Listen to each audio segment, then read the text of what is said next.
Good afternoon and welcome to the Boileroom. My name is Dominique Fraser and I am the director here, and we've been here for 15 years in the heart of Guildford, providing Guildford's community with music, arts, and today we're really excited to be hosting the Sustainability Fair with Brian and his team. So just a quick note from us here at the Boileroom about what we are doing. We're really keen to make sure that our environmental impact is very minimum. We got rid of plastic straws a long time ago and napkins. And I think for us, a big part of what we're doing is it can feel overwhelming, but I think whatever you do, as long as you're trying to make a difference, I think that's the message that hopefully I am giving and that I will get today. So I can't wait to hear from all of the speakers today. And without further ado, I think I should pass you over to Brian, who is our host. And enjoy the day. Please use the chat and really interact with us.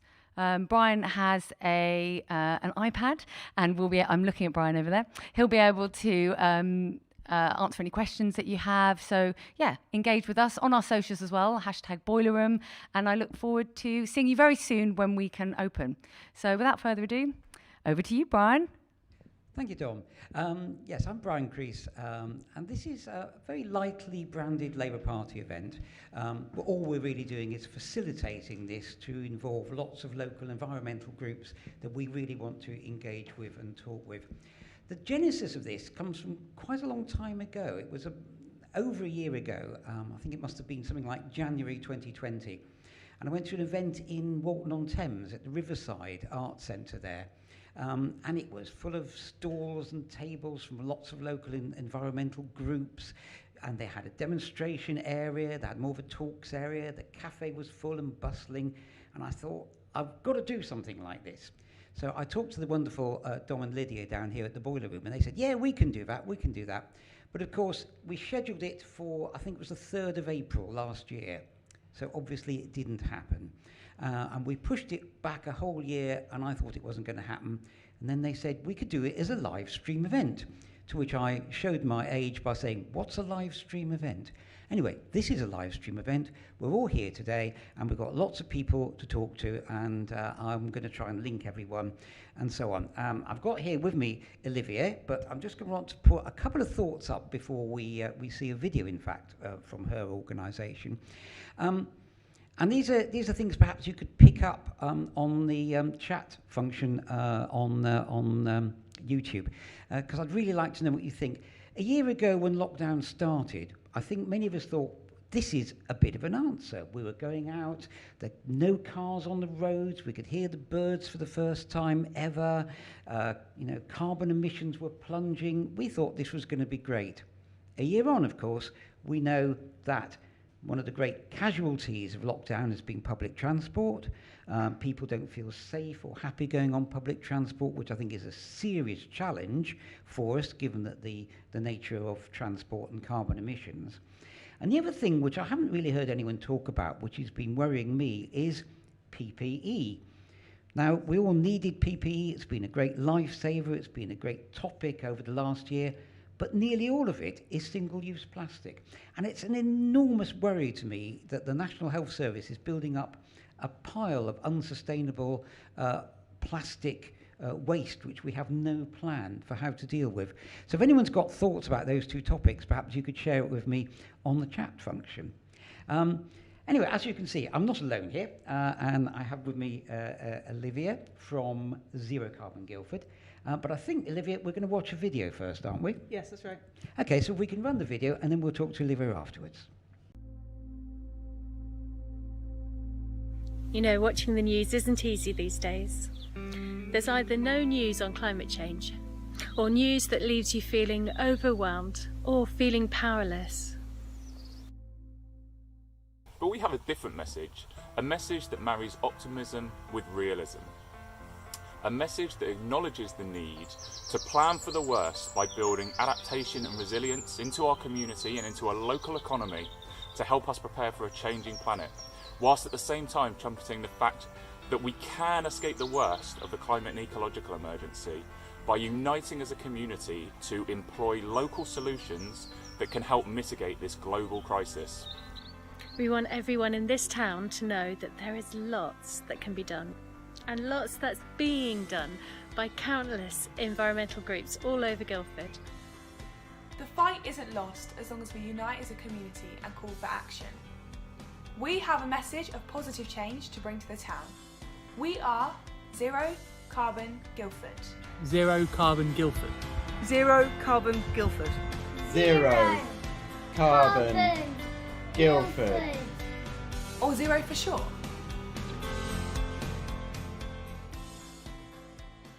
Hello, I'm Susie Campbell. Max. I'm Petra. Alison. Dom. I'm Olivia. I'm Ian. I'm David. I'm Ben. I'm Lucy and I'm a member of Zero Carbon Guildford. Zero is a new and ambitious charity creating a hub for community-led climate action.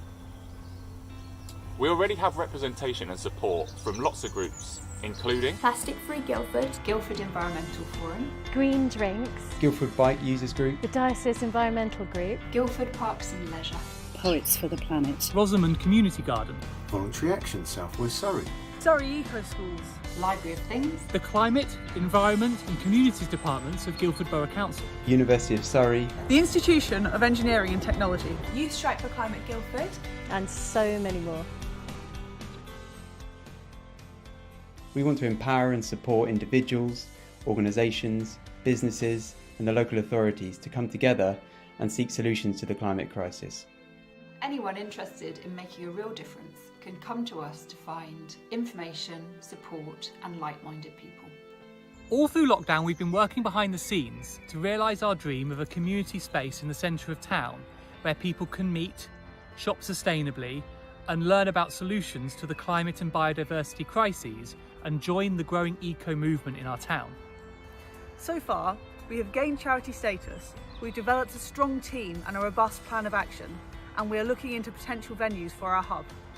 But in 2021, Zero Carbon Guildford plans to turn a vacant building into a vibrant community hub in the centre of town. That's where the fun begins.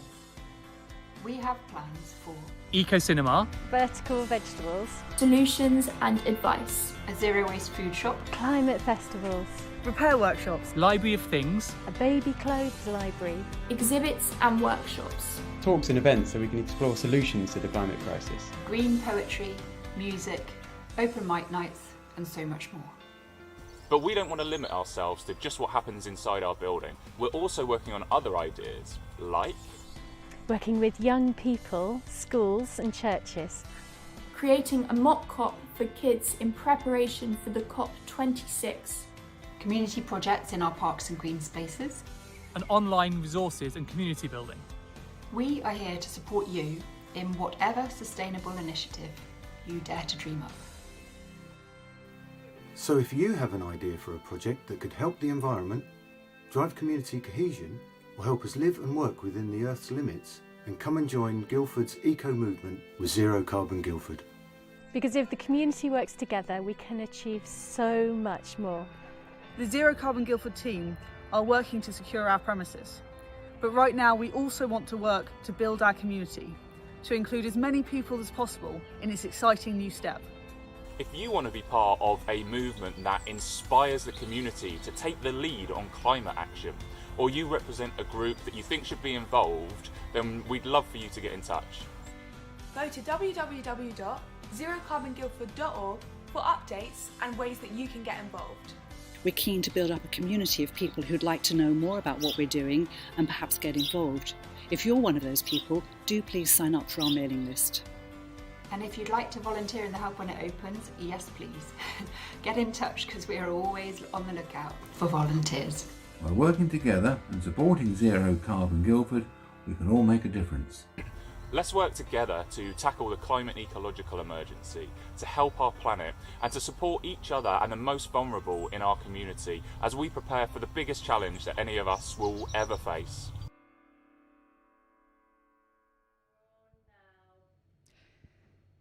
And as you can see, we have with us Olivia Carter-Lennox.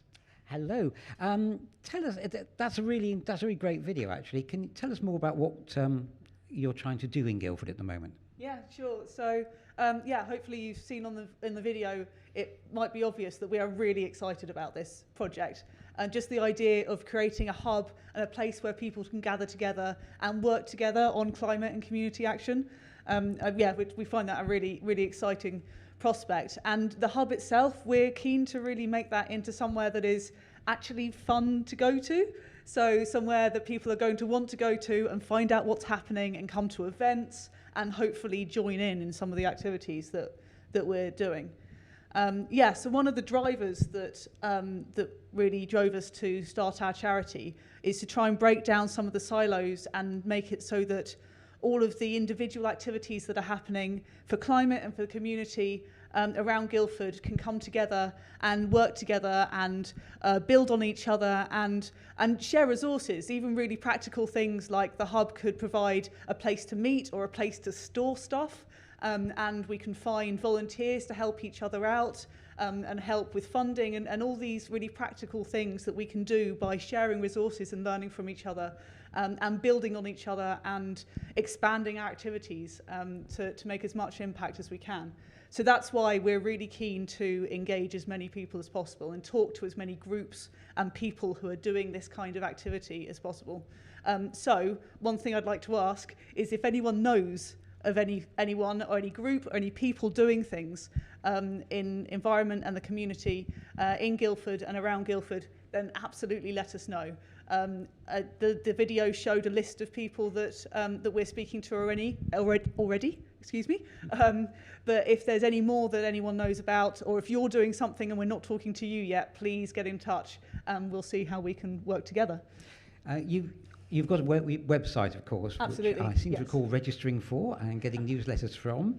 So presumably people could tell you if they want to get involved through that route. Yeah, absolutely. So go to www.zerocarbonguildford.org. The video says that as well. And on that website is more information about us. We've written some blogs, so we hope to write more. And also we can sign up for the mailing list, and there's a way to contact us. So yeah, if you know of anything, if you've got any suggestions, what do you want to happen in this hub, then let us know through the website. And just to ask you a real question before we have to move on, where would you like to see Zero Carbon Guildford in, let's say, 5 years' time? How would you like to see things have developed? That's a big question. One of our main drivers at the moment is to create this physical space, and there's loads of work to do, of course, to create that physical space. We have to find a building and fill it with things, turn it into this exciting place that people want to come to, and then launch it and hold events and keep people wanting to come back. But hopefully in 5 years' time we could have that space, maybe more than one space, and it's a place where people can come for help if they've got any ideas at all about what to do for the environment or for the community, or if they want to come and volunteer. They don't necessarily have their own idea, but they want to come and do something and help the environment. It's the place that they can come, and that it's also a place where people want to come and hang out and learn stuff, and yes, lots of resources. I think that's my view. That's fantastic, Olivia. That's absolutely great. It's a great start to the afternoon, and in many ways, what you're trying to do is what we're trying to do this afternoon. But you're trying to do it on a more permanent basis, absolutely, which is a place for everyone of like-minded interest to get together, share ideas, share initiatives, and share ways forward. It's fantastic, and really, it's finding that building is the key, I think, isn't it? Absolutely. There's also another big key, if you don't mind. Yeah. Which is we'd like volunteers. So there is loads of work to do. The video introduced a few of the people involved, and we're a really varied group. Right from A-level students to retirees, and we've got engineers and poets and teachers and accountants. There's loads of us involved, and some of us volunteer a lot and do this kind of thing a lot, and some of us are complete newbies who just want to make a difference. But there is loads of work to do, from building the hub, like I've been talking about, but also projects. We want to do projects that have a direct impact. And then underlying it all, of course, we need fundraising and media and all of those things. So if there's anyone that wants to help and wants to come and be part of that team, then again, on the website, let us know. And yeah, we'd really love to hear from you. That's fantastic. Thank you very much, Olivia. That's great. We're going to move on to Neil Pitcairn from Greenpeace shortly, but first I think we've got a short bit of video to show while we sort Neil out. So thanks again to Olivier, and we're going to move to a bit of video. Thank you.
Hi, afternoon to you.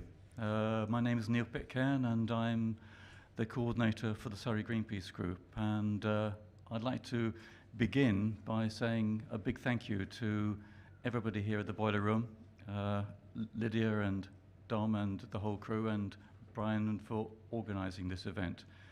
A real landmark, I think. Anyway, I don't have long, and I'm going to skim through what I have written down on this piece of A4 before Lydia cuts me off, which she may have to do at some point.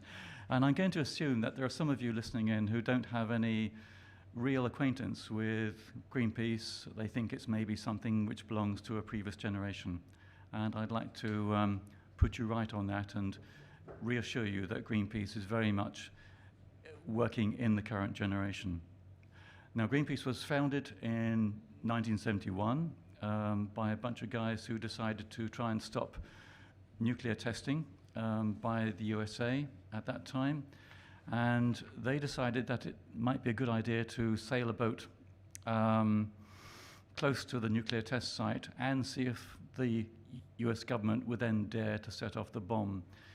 And in fact, they actually failed in that particular venture, but they raised such huge interest around the world that they set a precedent, because nobody had ever attempted that kind of public event before. And what they generated, in fact, was what's now come to be known as a media bomb. the atom bomb was set off, but also a media bomb was set off, because these guys used the media in ways which had never been used before. Well, as some of you probably know, Greenpeace went on to become a bigger organization.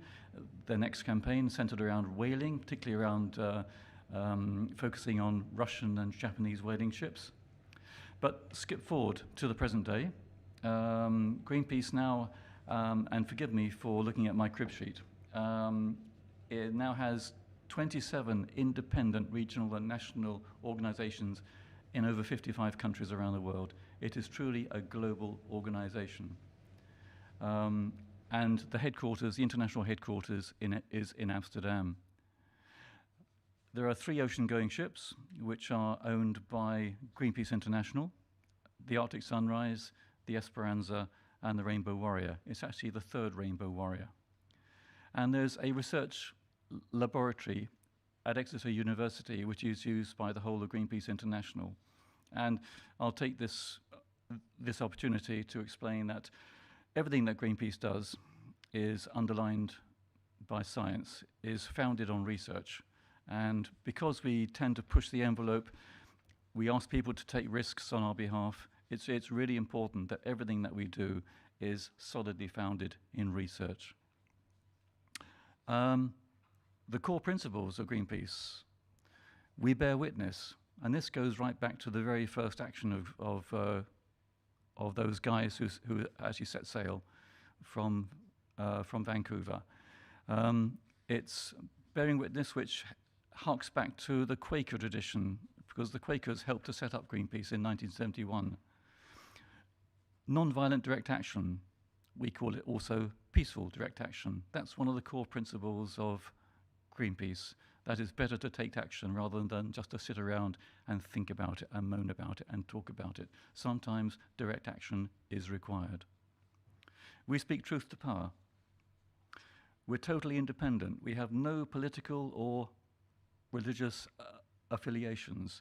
We don't take any money from governments. We don't take any money from corporations. We rely entirely on private donations, lots and lots of small private donations. We have no permanent friends. We have no permanent enemies either. We work globally. We work locally. And we have a code of conduct which embodies respect for everybody working in the organization and respect for those outside the organization. We like to lead people in and make people aware of the impact of what they're doing. So, coming to the UK, and I hope I'm running okay for time. Okay. Greenpeace UK has a London office in North London, and it has developed overlapping networks of volunteers, to which I am very pleased to invite you to consider joining. There are local groups, including the Surrey group. There are about 50 local groups around the country. Surrey is a bit unusual insofar as we try to cover a whole county. Most of the local groups are centred in towns and cities. So I'll talk about that in a moment. We also have a political lobbying network, which is largely run online, and that's been growing quite fast. Greenpeace provides professional training and regular webinars for people wanting to join the political lobbying network. We also have a network of green speakers, people who go out to the community and to schools to talk about what Greenpeace does, but also about environmental topics in general. And of course, we have our network of direct action, trained direct action people, who sometimes go on to join the climb team or the boating team. And that is open to practically anybody. We do professional training. For the boat and climb teams, we require a certain amount of training throughout the year. But you get professionally trained. We're very safety conscious. So what about Greenpeace Surrey? What do? We meet monthly, normally in a pub in Dorking, but at the moment we're meeting online. But as time goes on, we hope to go back to a mixture of online and in-person meetings. We struggle to cover the whole county, naturally. We have got members of this group who are in all parts of the county and some just outside the county. And we would quite like to develop to the point where we can meet socially and meet in person in more than once a month and in places other than Dorking. And there's no reason why we can't do that. What do we do as a local group? Well, we deliver Greenpeace priority campaigns locally. And that can be by word of mouth. It can be by working on the high street, talking to people. We can do low-level direct action, low-risk direct action as well. And I'll give you some examples of the kind of stuff that we do. For instance, when we were trying to persuade the supermarkets to use less single-use plastic, Greenpeace UK produced a ranking table of the supermarkets and continues to do that. 2 years ago, Sainsbury's came bottom of the league. So all over the country, Greenpeace groups help Sainsbury's customers return plastic to Sainsbury's. And Sainsbury's began to get the message. And the other supermarkets began to get the message too, because no supermarket likes to be bottom of the league. We also have borne witness outside banks in Surrey, including Barclays Bank in Guildford, drawing attention to their investment in tar sands. We bore witness outside HSBC in Woking, bearing witness to the way in which they were helping to finance illegal deforestation in Indonesia and the planting of illegal palm oil plantations. Those actions, although they may seem small and insignificant at the time, they have an impact on those banks and on those supermarkets more than you can imagine. So never underestimate the potential impact that you could make by joining in these local actions or by just acting as one person. One person can have enormous impact. How am I doing for time, guys? Another 5-6 minutes. I better not tarry. Current campaigns. We've been working on local transport issues. This is very relevant to Guildford because later Caroline Scott from the Guildford Environmental Forum will be speaking, and I do encourage you to listen to what she has got to say. Greenpeace has got involved in local transport issues because we saw that the Chancellor of the Exchequer was planning to spend £27 billion on road building and on road repairs. We thought, and we still think, that this is a waste of money and that priority needs to go to developing good local public transport and pedestrian and cycling access. And Caroline, I'm sure, will be talking more about that later on. And we'll probably be hosting with Caroline a further series of online meetings coming up in the next couple of months. Surrey County Council has a consultation on local transport coming up in June and July. I encourage you to take part. So what have we been doing? We've been working on Ocean campaign. There's probably not going to be a lot of time to explain this in detail to you, but there's a major push at the moment to demarcate 30% of the world's oceans as sanctuaries. And there's a UN conference coming up in August this year. Greenpeace internationally is putting pressure on governments all around the world to approve the setting up of sanctuaries to protect 30% of the world's oceans, protect them from fishing, protecting them from drilling for oil, protecting them from deep sea mining, to allow fish stocks and the whole food chain in the oceans to recover. The oceans are severely in threat at the moment. Around the UK, we're encouraging the UK government to do something serious about protecting the protection areas around the UK. And you may have seen that one of our ships, the Esperanza, has been dropping boulders in the North Sea and just last month in the English Channel to dissuade bottom trawlers from fishing in those protected areas. And at the same time, we're encouraging the UK government to do something serious about protecting those protected areas which are protected in name only at the moment. And moving on, skipping from one subject to another, I'm going to try to recruit some of you listening and some of you who may be listening later to help us persuade Tesco to stop buying meat from a group of companies called JBS. We began this campaign last year, and some of you may have noticed that we actually redecorated a number of Tesco stores. I think I don't know if you can see this, but a number of shop windows around the country were actually redecorated. Can't say by whom, of course. It wasn't the ferries. It might have been people from Greenpeace local groups who were prepared to go out in the middle of the night and do this sort of thing. This year, we're going to go back to Tesco. Tesco have had a chance to think about what we asked. We've been asking Tesco to break their links with this Brazilian group of companies who are knowingly linked to deforestation in the Amazon.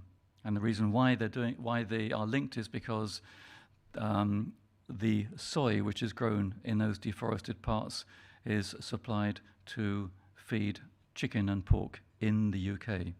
And Tesco is the biggest seller of chicken and pork and other industrialised cultivated meat in the UK. Tesco is the market leader. They need to set the lead. And so we're also asking Tesco to reduce the amount of meat that they sell by 50% by 2025. It's a big ask. Tesco's business model is not fit for purpose. Neither is the business model for many companies in this country. So you can help us. This year, beginning next month and running through the whole summer, we're planning to bring that message to Tesco again. And this time we're planning to go to all 3,000 odd Tesco stores around the country. And to do that, we need a few more people in Surrey to help us. So if you're interested, please go to the Greenpeace website, look for the opportunities to volunteer. You can find Surrey Greenpeace on Facebook. You can also find it on Greenpeace's own social media platform, which is called Greenwire. If you've got any questions, very happy to answer them either now or later on. And I think it's time for me to probably take a break and let someone else step up to the stage. Am I right? Thank you very much indeed for listening, if you have been. Thank you, Neil. Thank you. Thank you very much, Neil. Don't wander off the mic for just 1 second, because I have a question for you. But you can come down here if you like. Come down here. We've had a question on the chat. It says, does Greenpeace welcome members of political parties, or does it? Does Greenpeace welcome members of political parties, or does it privilege, for example, Green Party more than others? What's your stance? Yes, sit on the. No. Just hold it. So, what's your stance of members coming from political parties? Well, first of all, thank you for the question. Can you hear me all right? Yeah. Good. It's a good question, and the thing is that we are strictly non-party political. So we're open to members of any political parties and none. I doubt very much if we would appeal very much to members of extreme right-wing parties, but there you go. It's their attitude to the climate crisis, which really counts. Yes, we're totally non-party political. We have a guide on the Greenpeace website to anybody who wants to ask challenging questions to candidates coming up in the local elections. There are suggested questions which I will in fact post on the Surrey Greenwire page as well for people to look at easily if they want to ask those questions. Did that answer your question, Brian? Oh, definitely. Yes. Thank you very much for that. Don't disappear for the moment. We're going to jump to another video now, another topic, another place. I think this is an example where being able to offer videos has been really good, because we're now going to see a video from the Rosamund community garden, and they can't bring their whole garden into the boiler room had we been here live, but they can show us on video what they do and how they were started. So this is Rosamund community garden. Thank you. The Rosamund Community Garden. Rosamund Community Garden. Rosamund Community Garden was opened in 2010. It is a 19-acre area of privately owned chalk downland on the outskirts of Guildford, whose care has been entrusted to the Guildford Environmental Forum and volunteers within the community by its owner, Rosamund Arvidsson, and her children, Mark and Julia. Rosamund wished for the area to be preserved as a wildlife haven and somewhere to be enjoyed by the local community as a place to grow organic food together while maintaining the rich biodiversity that is found in this beautiful part of the North Downs. The site is within the Surrey Hills area of outstanding natural beauty and is a significant link with the chalk downland corridor between Box Hill and the Hog's Back. Each year, Surrey Wildlife Trust will put a herd of cattle through the field to help churn up the seeds and encourage a wider spectrum of native species to thrive in the area. The volunteers greatly enjoyed learning to observe the cattle, checking for problems and watching these gentle giants as they grazed the rich grassland. So we partner with Surrey Wildlife Trust to manage the 19 acres of grassland down there on the slope. We're working to try and improve the biodiversity of the grassland. We have cattle grazing every autumn. We are managing the encroaching hawthorn and getting our volunteers trained up to identify the species that live there so that we can track how the biodiversity improves over time with that management. We run the garden without any chemicals or pesticides, trying to create as much habitat for nature, encouraging them to make their home here alongside us as we work. There is a wealth of wildlife, a badger's set, foxes, hedgehogs, skylarks, butterflies and slowworms, and we grow flowers for the pollinators that love to visit the garden.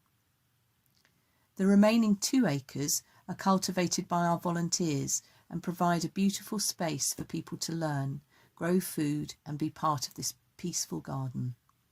We have an established productive orchard meadow, a fruit cage for our soft fruits, polytunnels to grow and propagate in the winter, and beds to grow vegetables, herbs and flowers in a no-dig, sustainable way. We also have larger projects where we invite volunteers from the wider community to come and help on some of the weekend activities. This year we are building an earth dome with the ancient technique of cobbing, which we hope will be a wonderful opportunity to learn and work together over the summer. The finished building will be planted with wildflowers and will provide a lovely shelter for our volunteers to meet and run courses from time to time. The hub is a structure that's been designed by a local craftsman. It's built entirely from natural materials. The wood in the frame of the hub was local chestnut that was milled just down the road in Berkeley. It's designed to be a structure that will meld into the landscape. It's a dome that will ultimately be turfed and covered with wildflowers. It will be a place for our volunteers to shelter. We currently don't have a meeting room or a place to get together, work out what we're doing in the garden and to shelter from the sun and from the rain when needed. So it'd be a lovely structure to have here, and we hope to welcome more people from the community to come and use that space when it's finished. We really hope as well that the effort to get it built, to cob the structure, will be something that as many people locally can get involved with and learn from as possible. So it's really grown literally organically. We started off just wanting a shelter for our volunteers basically, and maybe somewhere that people could come and do classes like yoga or art or whatever they wanted to do that wanted a beautiful setting like the Rosamund Garden. And originally we were just going to have a shed, and then we met this wonderful man called Fudge through one of our volunteers, and his history is boat building, and he's built some amazing bent wooden structures. And he basically said, that's really boring, building a shed, why don't you build something like this? And this is the biggest thing he's ever built, so it's quite exciting for him and for us. And it means that instead of just plonking a shed into the garden, we can build this with all our volunteers, anybody from the community that wants to learn sustainable, really old building techniques that are sort of dying out now. And it's kind of like one of the earth ships that are going up, getting more and more popular. There's quite a few around the country. and hopefully we will cover it in earth and plant it up with wildflowers and strawberries, and it's going to be a really beautiful part of the setting, and hopefully it'll inspire other projects to come and have a look at it and maybe copy it, and maybe Fudge will get inundated with loads of work from it. So it's very, very exciting for us. We've already been contacted by various local projects that really would like to have a bit of space outdoors, young people, vulnerable young people, people with learning difficulties, all sorts of things, that all sorts of people that need this space, and it's pretty unique. So we're hoping it's going to be pretty busy up here. We are also building a sustainable compost toilet using our own willow hedge to safely digest the compost waste. And this is also an opportunity to learn traditional woodworking skills using local timber that has been kindly donated by Norbury Sawmill. Our other project will be to develop our wildlife pond area, for which we hope to receive funding this year. We hope to create 2 ponds with a bog garden to attract a wider spectrum of species. Our open day in October is a chance to come together to press local apples, share food and produce, and raise awareness of the garden and funds for our projects. In 2019, we were awarded a Gold Merit and Best Community Garden by Surrey Wildlife Trust for our approach to wildlife gardening. If you would like more information about Rosamund Garden or to get in touch, visit our website guildfordcommunitygarden.org.uk.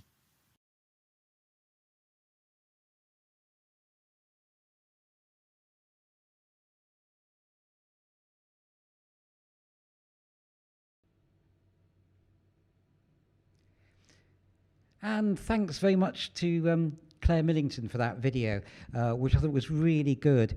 I'm quite an allotment. I am an allotment holder, and I'm very keen on allotments.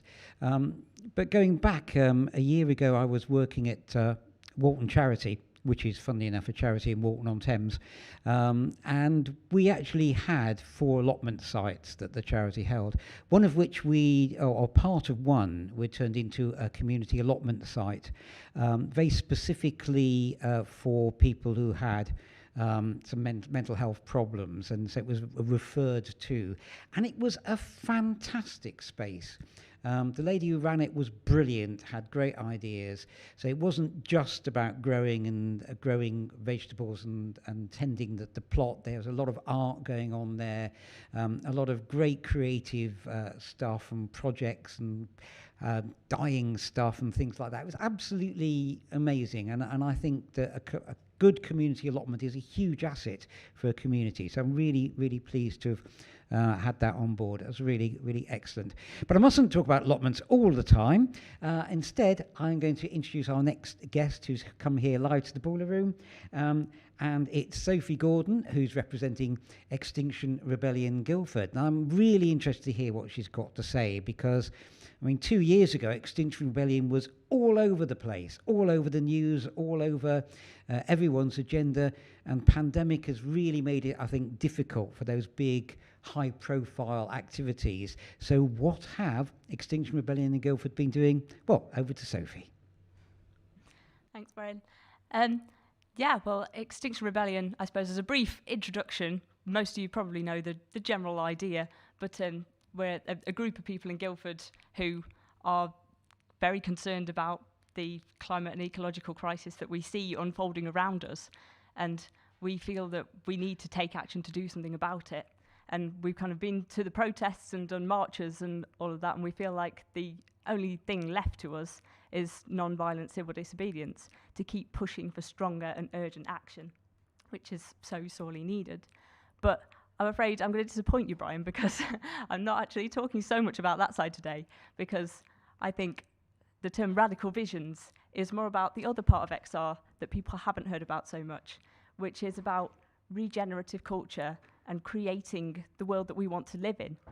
Because protest and highlighting what's wrong with the current system is essential, but you need to provide an alternative. You need to give people a positive vision to cling on to, because otherwise they can say, well, you give us something better then.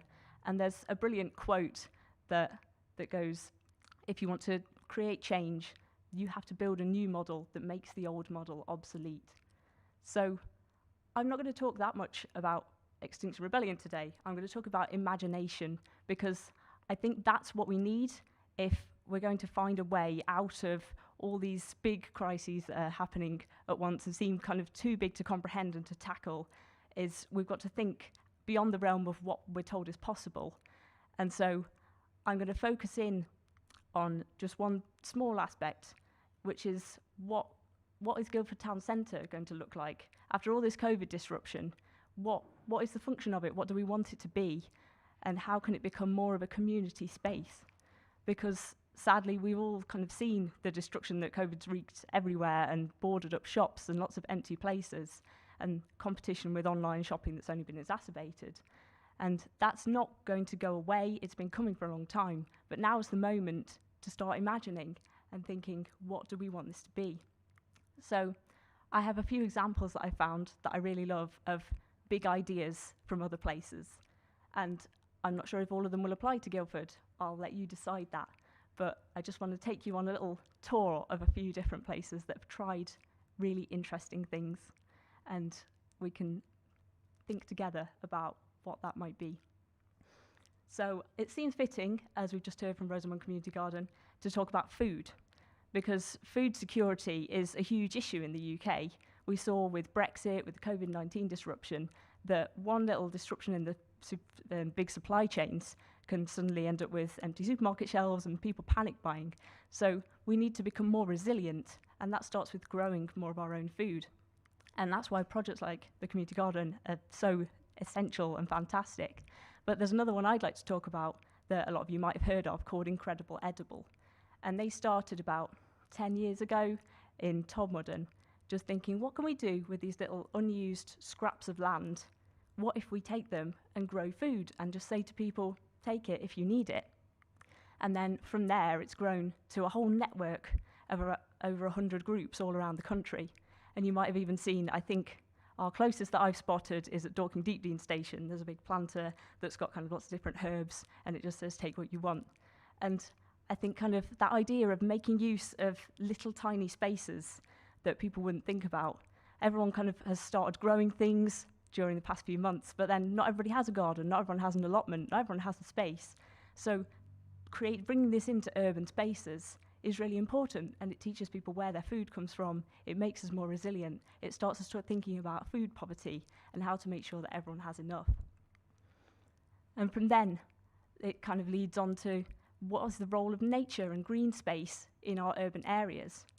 And you might think, well, Guildford's quite good, we've got a lot of green space, and that's true, but we can still do more to create green corridors that are not only good for our own health and well-being, but they're important spaces for wildlife, for insects, for nature to thrive.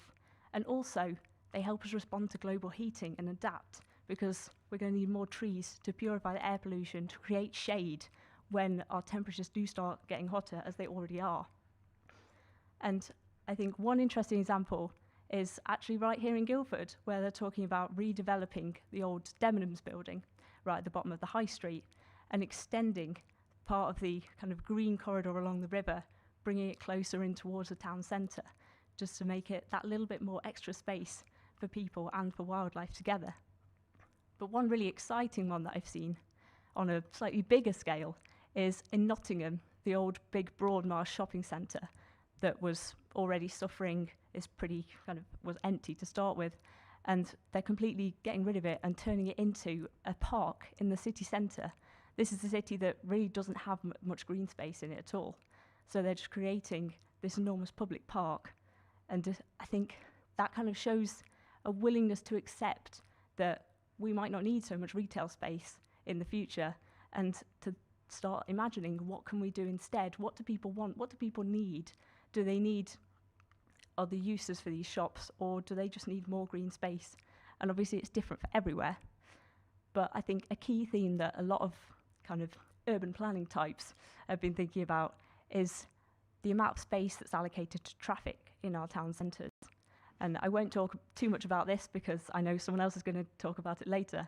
But studies after studies have shown that places that are friendly for people to cycle and walk and spend time and linger, they do better for local businesses. People stay longer, they spend more time. So it's about making the high street into a destination. That's how we compete with online shopping, to get people to spend time together and create community spaces. And there's a really interesting accidental experiment that happened in Belfast a couple of years ago, where I think it was 2019, the huge Primark store burnt down, and for a safety measure they had to cordon off a lot of the pavements, and then they thought, well, people haven't got space to walk around, let's just pedestrianise this enormous junction on the high street and turn it into a pop-up park. And all of a sudden kids were playing, people were sat outside talking, there weren't traffic fumes everywhere. And there was actually a huge petition signed by thousands of people saying, we love this, we want to keep it. And I think that just shows that if you show people the alternative, if they experience it for themselves, then they like it and they don't want to go back to the old thing.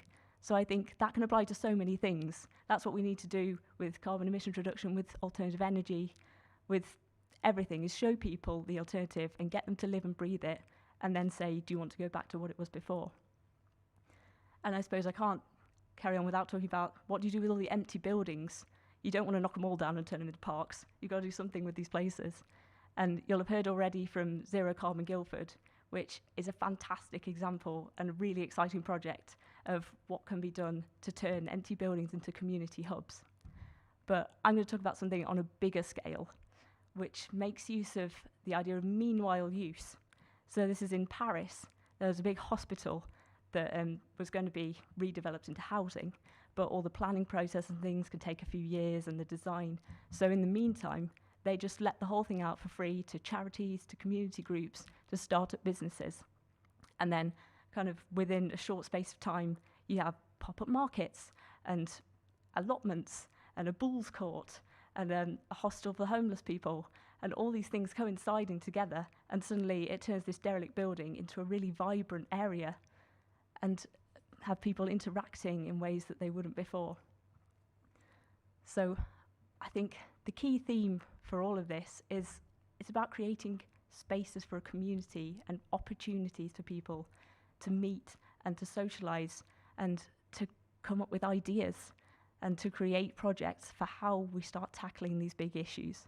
Because the climate crisis is scary and overwhelming, and it's easy to think there's nothing I can do and to just feel despair. But the antidote to that is to pick one small thing that you're really passionate about and you want to tackle, and find a few other people who are as well, and just get stuck in and do something about it. Because that's the only way that we're going to get started, is local action on these huge issues.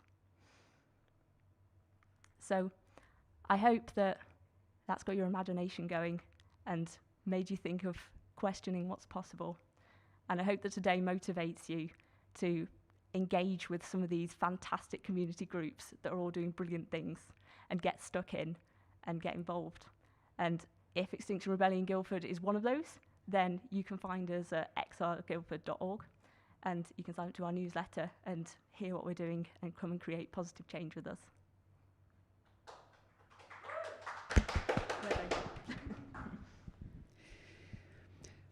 That's fantastic, Sophie. That's really interesting. I'm not going to let you go yet, because I think we might have a little chat afterwards.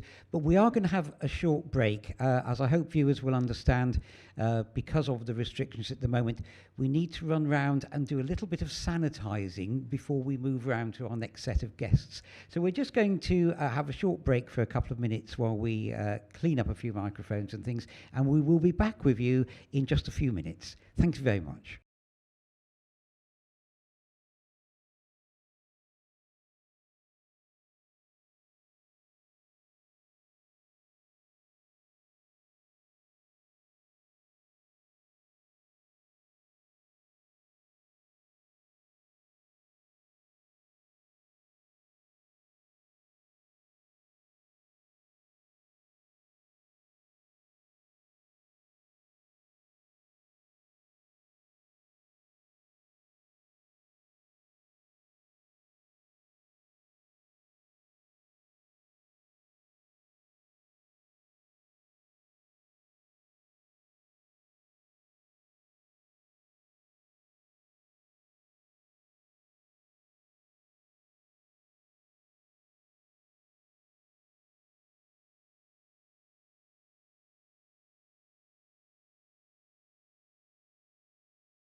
Hello and welcome back to Sustainable Guildford. We've had a quick run round with the sanitisers, washed everything down, and we're back with you live from the Boileroom in Guildford.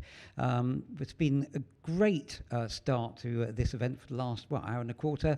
Been some great things already, and we're getting some questions on the feedback on the chat, which is all really nice. It's nice to know that somebody out there is listening to us, which we always like to know.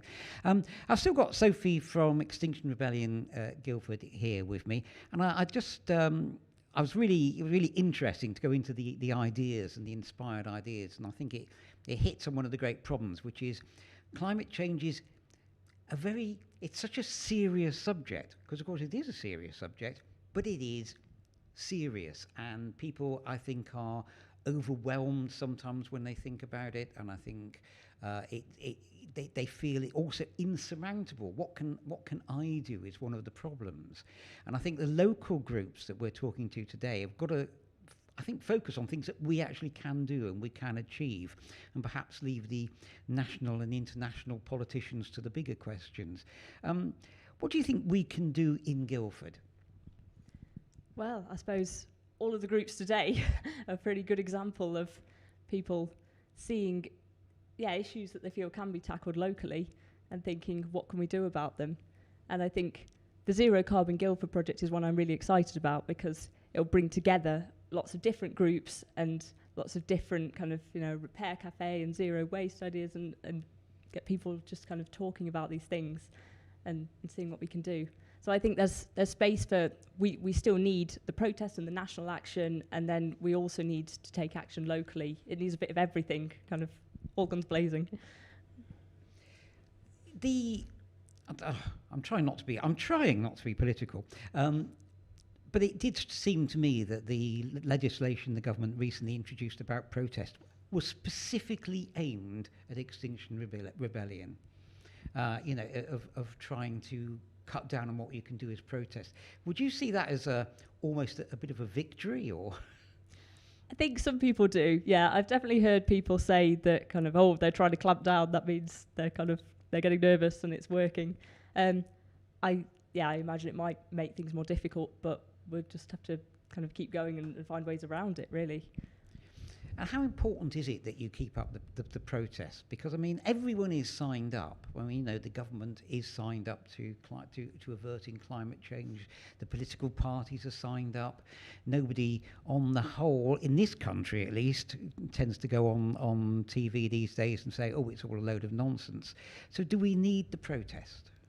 I think the problem is slipping into complacency and feeling reassured that everything's in hand, because the Paris Agreement in 2015 was brilliant. All these countries signed up. It was really exciting, but that was 6 years ago now, and we still haven't got a kind of plan of action for what we're going to do, and we're only just now coming around to the next phase of saying, so what targets shall we set then? What plans shall we make? And it's just not happening quickly enough. So I think that's the case we need to make, and keep piling the pressure on. So your job really is to give a good kick into the establishment and say, get on with it. Yeah, if you want to put it like that. And we know it works, because the first big uprising in October, after that happened, Parliament declared a climate emergency. And, then you've got to push them to do something else about it. But that was a big, significant step, even if it was symbolic. Yes, no, I agree. Yes, the steps are important. Then you've got the follow-up to make sure things have happened. So have you got anything, once you're allowed, anything planned for the summer? Well, I think, there are kind of plans for different waves of things going on, starting around the summer, depending on the restrictions. I think they're kind of plans on a national level that we haven't quite worked out how in Guildford we're going to be involved yet. But yes, I think there'll be more things going on, definitely, and in the run-up to COP26, which will hopefully happen this year in November. Yes, absolutely. A very important moment, COP26, I think, for everyone really who's interested in the climate issues. Well, that's fantastic. Well, thank you very much for getting involved with us this afternoon, Sophie. It's been really great to hear from you. Now I'm going to change tack very slightly. we've got Richard Hiblin from Green Square, who's going to talk about some of the high-tech side, the manufacturing. I'm going to throw. He's got his own stuff to say, obviously, but one of the questions I'm hoping we're going to hear a bit about is this issue of gas boilers. We know that gas boilers have got to go, which is very sad for those of us who like them, but we understand and recognise that they've got to go. And it's a huge task. It's got to be done fairly quickly. To me, it's an example of something which isn't going to happen unless there's government help, because I don't think locally you can do a great deal. And I'm hoping that Richard's going to tell us a little bit about how his company gets involved in some of these solutions and works with government. So he's on a, how should we say, I think Richard's in a very grown-up environment, is going to bring us down to earth with some serious stuff here about how the tech can help us with the climate change. Richard. Thanks very much, Brian. Okay, so renewable tech is what we deal with, and Brian's actually raised an absolutely correct point with the problems with gas. So it's been estimated that heating accounts for 35 to 40% of the total CO2 emissions in the UK. We're very fortunate to live in the UK, but the weather is up and down, to say the least, and heating requirement is quite high. Now, gas looks after about 85% of the UK households, about 22 million houses, and then you've got a mixture of oil, LPG, and a bit of solid fuel. So obviously we need to come away from gas. Indeed, in 2025, the new build regulations mean if you're building a new house, whether a developer or a self-builder, then gas isn't an option due to the emission rates from the dwelling that have got to meet certain targets in 2025. It will make fossil fuel boilers impossible to install along with oil and LPG. Therefore, they've got to look at different technology to help. Also, gas prices, fortunately, I guess for many of us, is that they're very low at the moment, gas prices. But of course, as we move away from the fossil fuel market and into renewables, you can be very sure that the subsidies, 10.5 million, I think it was last recorded in the UK, billion rather per annum into the UK gas market. Well, these are going to go, and this is going to mean that, of course, gas prices for the homeowner is also going to go up. So we deal with different technologies, and these different technologies are linked to many of the grants. So the local one in Guildford here is via Action Surrey, is Green Jump Surrey, I believe. And they are looking at all households with low incomes or receiving certain benefits, where they can receive up to £10,000 to make improvement measures to their homes and possibly install a bit of renewable technology. There's also a government grant that's open to everyone. Any homeowner or landlord is the renewable heat incentive. This is another grant, which I'll touch on towards the end, on how you can get paid by the government in subsidies that are still live today for doing your bit for the environment and maybe replacing your old fossil fuel boiler for a new clean tech renewable boiler. So the technologies that we're going to touch upon are the main ones, and these are all supported by the grant. So these are long-standing technologies in and around Europe, have got a proven track record, they've got design regulations and so forth. These main three technologies for boiler systems are ground source heat pump, air source heat pump, and of course the biomass boiler. There's also other solar panels you can also add, solar thermal panels, and these give you free hot water all year round, and solar PV panels, photovoltaic panels, that produce free electricity. Obviously these work based on the sunlight and the heat and the time of year, so you're producing more in the summer and less in the winter, of course. Now the solar PV, the electric producing panels, don't come with any government subsidies at all. There is an export tariff, so if you were to generate it, it goes back into the grid, you'd get paid by your energy company for that. But the solar thermal also comes with the RHI, the renewable heat incentive. So these three main boiler systems can replace your fossil fuel boiler. There are some other aspects you need to look at the house. Well-insulated houses obviously are great, full stop.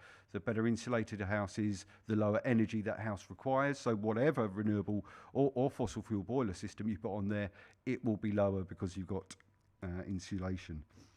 So the air source heat pump, this is like an aircon unit that sits outside.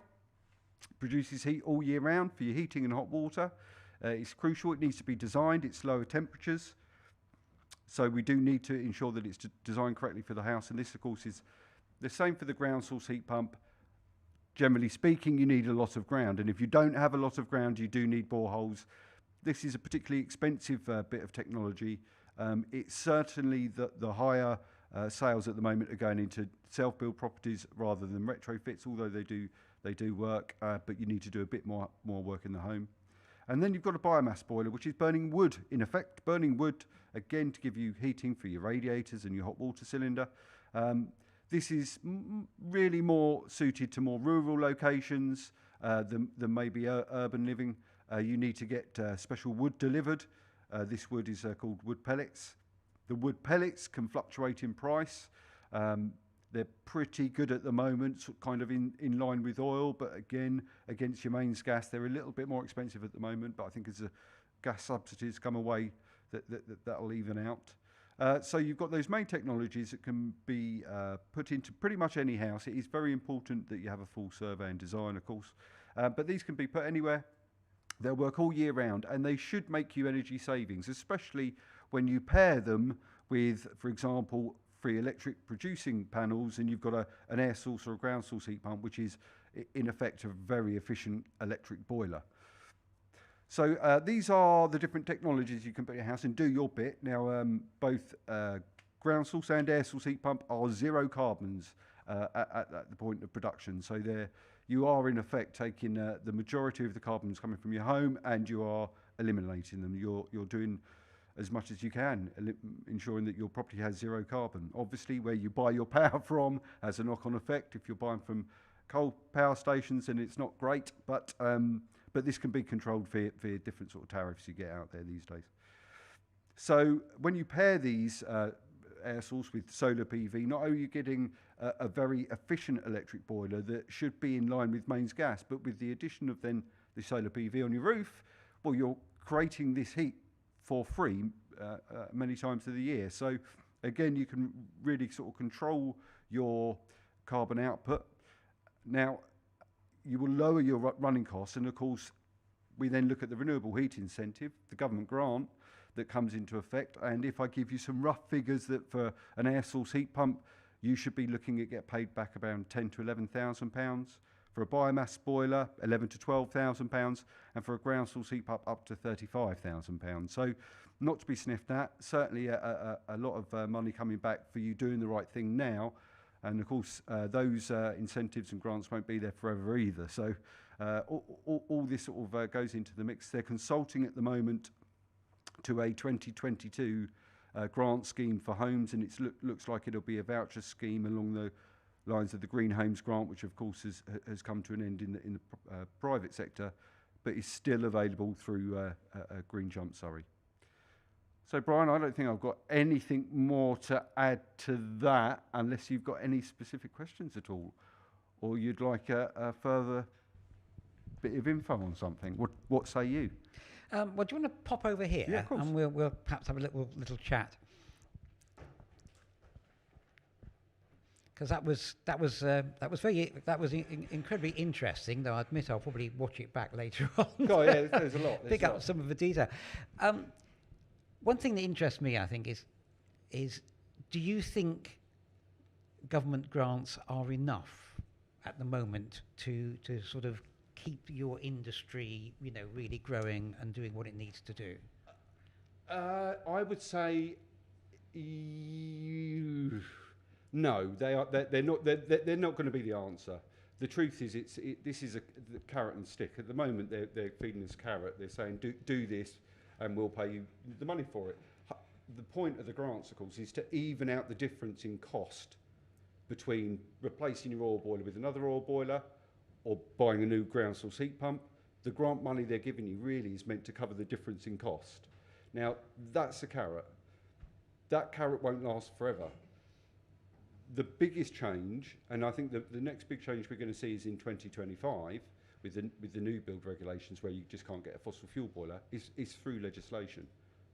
It's through legislation. So the moment they say, right, that's it, as they did, for example, back in 2000, 2001 with the gas boiler change, they changed to condensing gas boilers from non-condensing, where you had the old back boilers, and the industry was in uproar. It was going to fall apart. They were all going to die. They legislated for it. The next day, it happened. So legislation will be the biggest change. At the moment, it's a carrot, and it's a very small carrot. If you consider the RHI has had 1.2 billion over 7 years. 2019, the gas market had 10.5 billion in 1 year. So how are we going to compete with that? Yeah. Do you have a bit more of an inspirational question? Do you have a vision for what a new house will look like in 10 years' time? I think a new, yes, because we start seeing it today with many of our customers. So it will be very well insulated. It will be passive is a well-known term for passive house. It's very difficult to achieve, but I do believe that ventilation, controlled ventilation, will be part of the build as standard. I think zero carbon technology. It'll probably be an air source heat pump, but it'll be a tiny one because it's so well insulated and you're controlling the ventilation.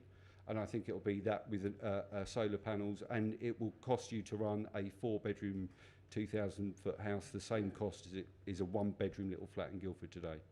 So I think, and I'm seeing that today, and I think that will be the standard. It's when the big developers get there, they're always going to the minimum of regs. They'll always do just enough because they want to make their profit. But the self-builders of today who are investing a little bit more, that's what you're seeing. And I'm seeing mansions costing less to run than my little semi. So, yeah, I think that's the way to do it. So that's the way forward. Insulate, ventilate, control ventilation, and zero carbon. So is your area going to be a massive expansion area? Is this something that young people today should be getting into? Is this a career they should be looking at? Yeah, it is. It's more of those. It's that plumbing and heating trade. It's that electrical. The physical installer, I think, is those trades are really, really booming. My engineers are doing very well, thank you very much, and quite right too. So, I think as there is more people bought in to the industry and the trade, obviously prices will decrease. Simple supply and demand, and I think that and the more we're producing of this tech, the more normal it becomes, and therefore the cheaper it becomes. So I think these are definitely trades for the future, for forever. I mean, forever. That's fantastic. I think it is really good to talk to someone who technically knows what's going on and what they're talking about, and we need all these skills working together if we're going to get anywhere with the climate crisis, and that's really great. Thank you very much, Richard, for that. That's really good. Now, I can see Petra across the room, or at least I can see her pull over. We have a video from, this is Petra from the Young People's Climate Strike. We have a video. Do you want the video first, Petra, or do you want to talk? I think I'll do the speech first and then... All right, do you want to pop up onto the main... You're going to do that. Oh, right, fantastic. In that case, this is slightly odd because I've got two pillars between us. So I'm going to hand over to Petra from the Young People's Climate Strike, and then we'll probably talk after the video. Over to Petra. Hi, everyone. So I'm Petra, and I am one of the coordinators for Youth Strike for Climate in Guildford. You're going to see a very short video in a moment, and it's actually really short because it's just designed to give some of the energy and vibe of what we've done in the past. So I thought I would give you a bit of background about Youth Strike for Climate Guildford before you see it. Me and a few others started these school strikes in Guildford because we are scared for our future. We are scared because despite our governments, both past and present, they have favoured a few wealthy companies over our planet and our people. We are scared because despite solid scientific evidence, some people still believe we can go on as before and survive into the future. Despite clear facts that scientists agree on, our government still hasn't taken anywhere near enough action. Yes, we had the Climate Change Act in 2008. Yes, we signed up to the Paris Agreement. Yes, the government still makes announcements, but no detailed plans. Yet still, they invest in fossil fuels, approve more fracking sites, and refuse to acknowledge that fighting this crisis will take a whole system change and not just small gestures. We need to act ambitiously, and we need to act now. COVID-19 has highlighted the fundamental issues and inequalities of today's political system, revealing the urgent need for structural change in every aspect of society. The poorest people in the poorest nations are already feeling the worst effects of the climate emergency and will continue to do so. The facts about climate breakdown are more severe than ever. We need to mobilise and act. We need a Green New Deal as a top priority to remodel the economy and cut out emissions while also looking after workers' rights.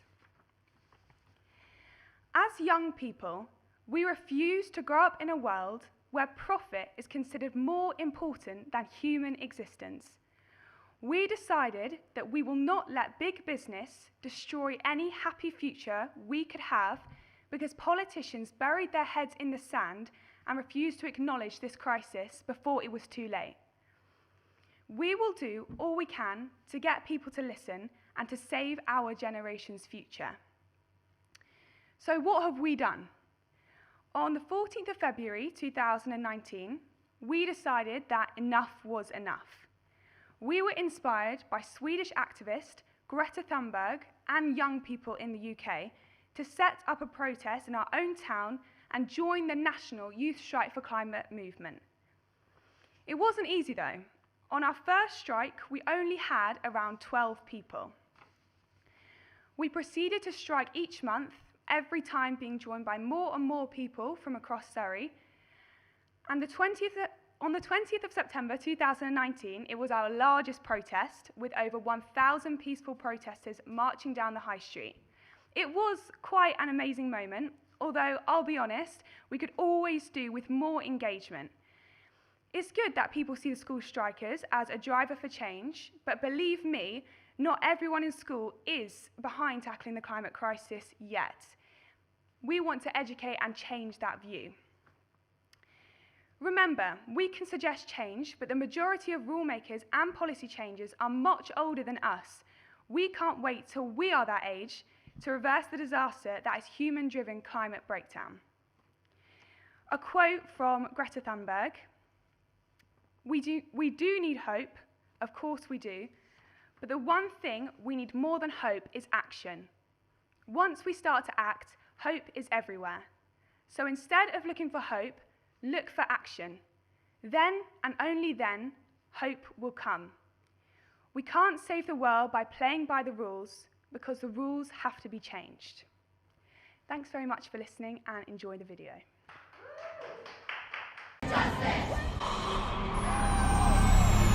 The things we have done in Guildford have been really great. We've really built a community and I think that we've really made a difference. The momentum that had been built in Guildford of all places, which it was kind of crazy considering it started with basically 2 of us and our families, grew to so many people. This is the biggest crisis that we will face in our lifetimes. We all know in our hearts that the climate time bomb is ticking. We need to educate ourselves and rally ourselves and prepare ourselves for the biggest transformation since the end of World War II. Youth Strike for Climate Guildford strongly urges you to pass these important motions this evening. Thanks for listening. Thank you very, very much. Guildford Borough Council have declared a climate emergency, which of course is good news, but now we need proper action, and this includes Guildford Borough Council really investing in renewable energy now in order to reach carbon neutrality by 2030, which is what they committed to when they declared a climate emergency. Unfortunately, like a lot of other youth strike groups, we have had to put things on hold as a result of COVID-19. We have, however, tried to make the best out of the situation through the uses of social media and spreading awareness of various local government consultations in order for people to have their say on the matter. We want Guildford Borough Council to make buses completely free for everybody in Guildford and better cycle lanes. And we also wanted to teach the future and incorporate the climate crisis into the curriculum. Back in September of 2020, we also held a virtual strike asking people to send in photos of their strike signs so we could make a collage and put it on our own platforms.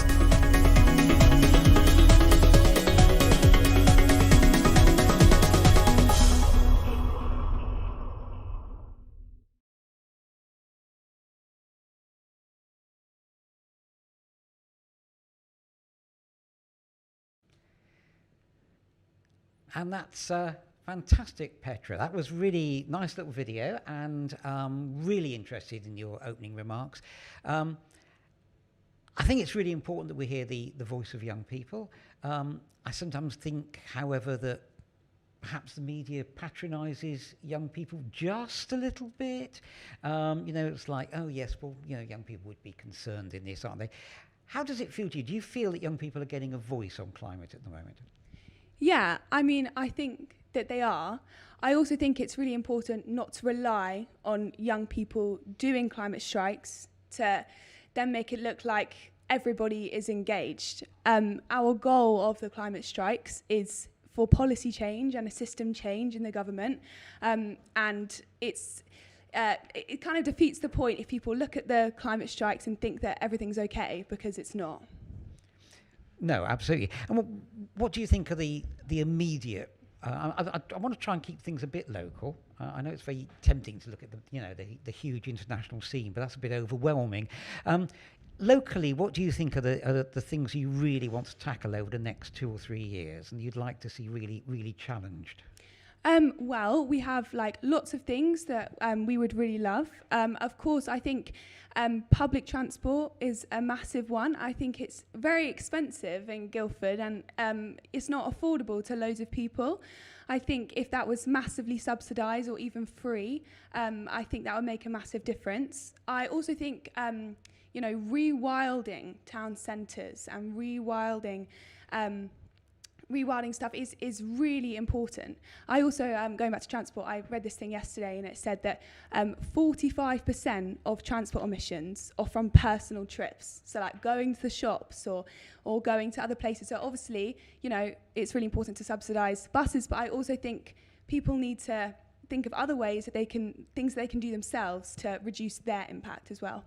I'm going to really put you on the spot now, because at the very introduction, I said there were 2 questions that really concern me arising from the pandemic, one of which is the collapse of public transport. I know a couple of people who have not driven cars for 20 years who are buying cars because they feel that only in their own cars they have their own personal space, and that people have really turned against public transport because they're nervous and scared of it. How on earth are we going to get people back on public transport, which I really think is the only answer?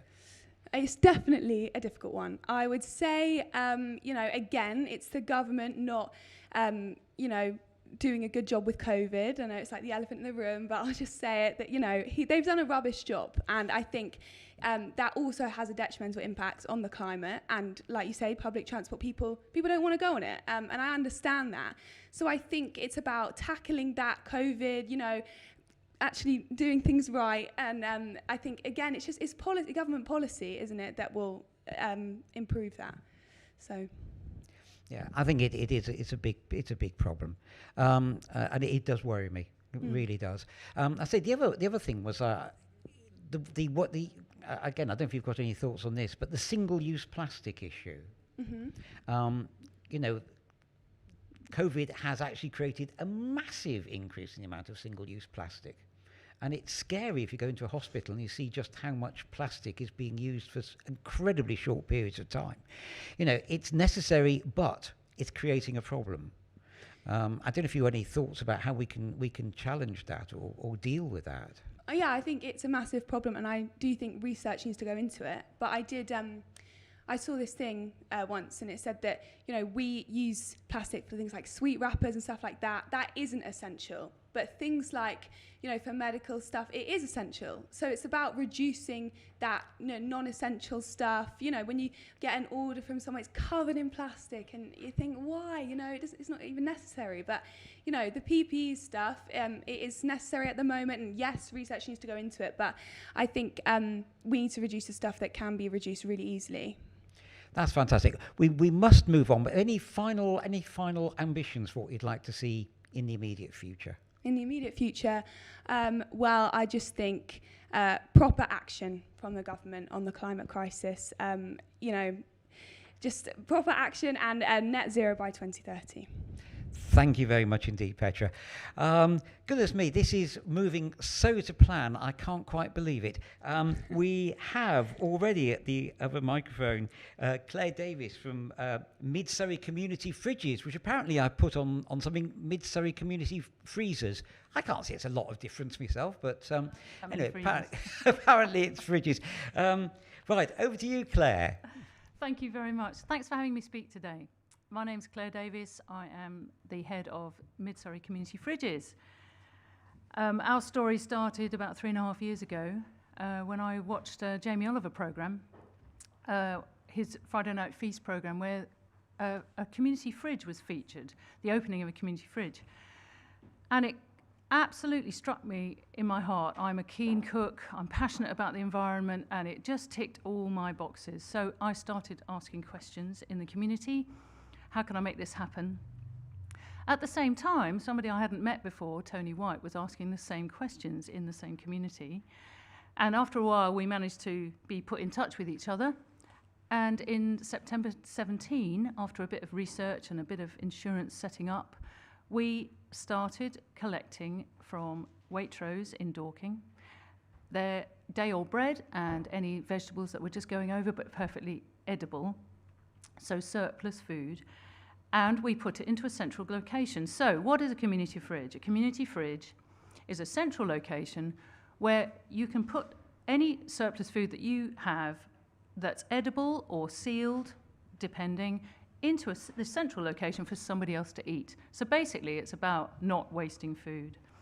So we opened our fridge. We collected, I think, 3 crates of food on the first day. We were very, very excited. We didn't know if we'd have any food. We didn't know if people would come. And quickly, it gained momentum. My friends immediately wanted to volunteer and help us. So very quickly, we were collecting from all the supermarkets in Dorking. And not so long after that, so I think February the next year, we realised that there was a company called Fair Share, charity called Fair Share, which deals with a lot of surplus food. And we contacted them, so we started to deal with them. In the first year, we thought we'd be lucky if we did 5 tons of food, say 5 tons of food from landfill. We also then were very surprised at the level of need in our area. So it's a commuter so-called affluent area, but there is a huge amount of need in our area, a huge amount of food insecurity. And through what we were doing, we realised this. So we opened a second fridge in the local council estate or local housing estate with the help of the housing association. And through that, in the first year, we saved 35 tonnes of food, which just blew our minds. People wanted to donate money, so that helped us to pay the fees to get the food from Fair Share. So that carried on. We were all excited, collecting from all the supermarkets. And then we opened a fridge in Leatherhead because that is another area of a special need. And so our wings spread. And then Bookham came on with us. We were helping a fridge in Bookham too. We got funding, so by 2019, this is a long story, but I'll get to the point.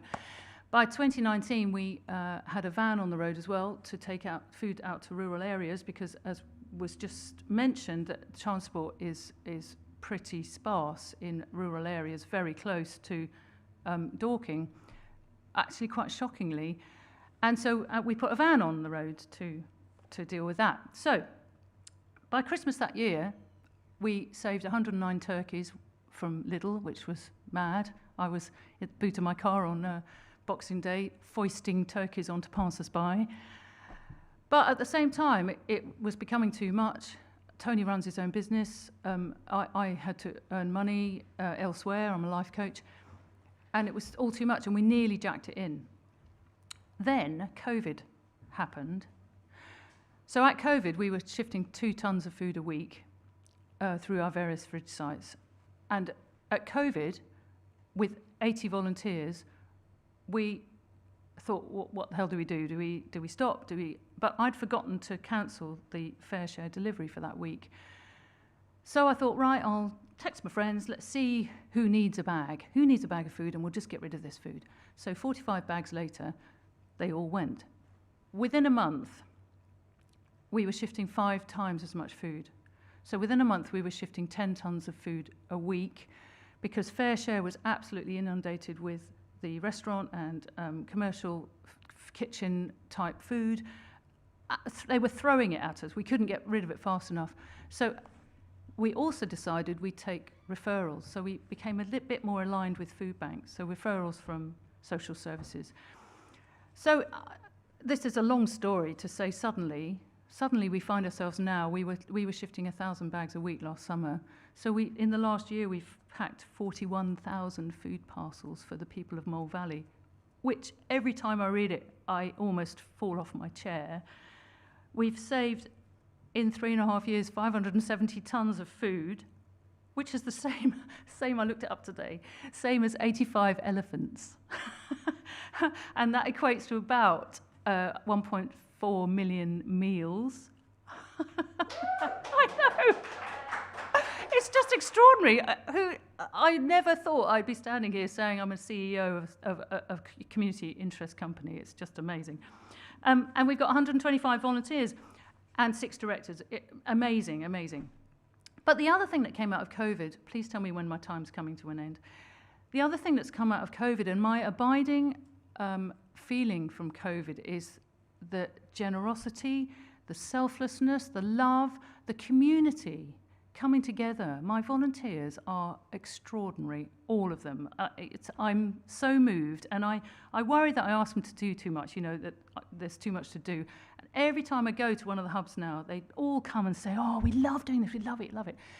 It's been so good for mental health, giving people purpose. It's just the whole thing.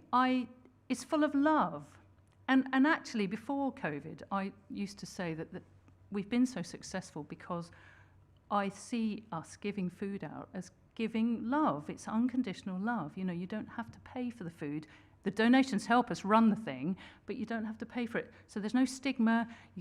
Anyone can come and get the food. And I think that's what's made us successful. Anyway, we have ambitions to save as much food as we can from landfill. We're working closely with Fair Share. I'm really excited to be doing this talk in Guildford because I'm absolutely passionate about spreading the word and enabling people to open their own fridges, us to open one for you, whatever saves food from being binned. There's many reasons.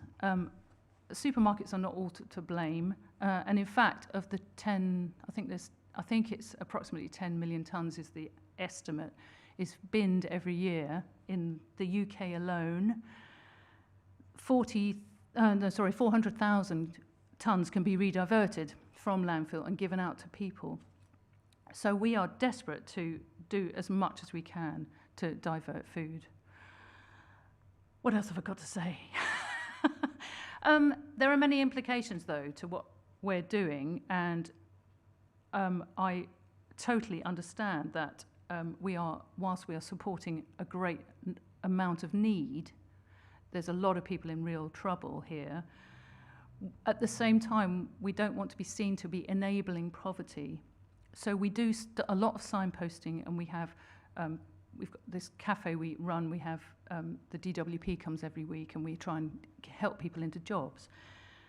But also, I'm aware that we distort the figures for poverty in our area, and so I'm keen to report those to our local council, who has been very supportive of us, by the way. And also, there is a huge amount of surplus in the UK, and we want to influence that, but until we can, we're doing our best to save as much as we can from the bin. And that's what I was going to say, I forgot to say. Out of that 10 million tonnes, or the 10 million tonnes, 40% it's estimated is from domestic kitchens. So I've got a couple of messages to finish with, am I all right with time? So our byline is, by taking the food, you are part of the solution. So come and take the food. Don't think it's not for you, or it's for poor people, or whatever. You are part of the solution for the food waste problem by taking it. And The last thing I wanted to say was, and the thing I say to kids especially, children especially, is eat all the food that you buy. That is the biggest single thing you can do for the environment food-wise. Anyway, if you want to check us out, please check us out. My name's Claire, and our website is www.midsurreycommunityfridges. Please send me your questions if you want to volunteer, if you want to donate some money to us to help us out, if you want to come and see what we do, please, you'd be very welcome. Thanks very much. Thank you, Claire. Do you want to pop over and yeah, we've got a couple of minutes, so we'll have a little chat. No, you won't know at home, but the cameras look a bit like policemen's helmets. They're very, very, very strange, but very smooth. Very nice. Yes, that's really. I mean, so there's two prongs to this, really, isn't there? There's food waste and there's food poverty. Yes. Why do you think we waste so much food? Well, I don't want to demonise any one group. However, our model at the moment is profit above everything else. And I would like to see a more thriving kind of attitude towards making money. So what I'm saying is the supermarket model, lots of supermarkets have full shelf policies. So they want full shelves all the time.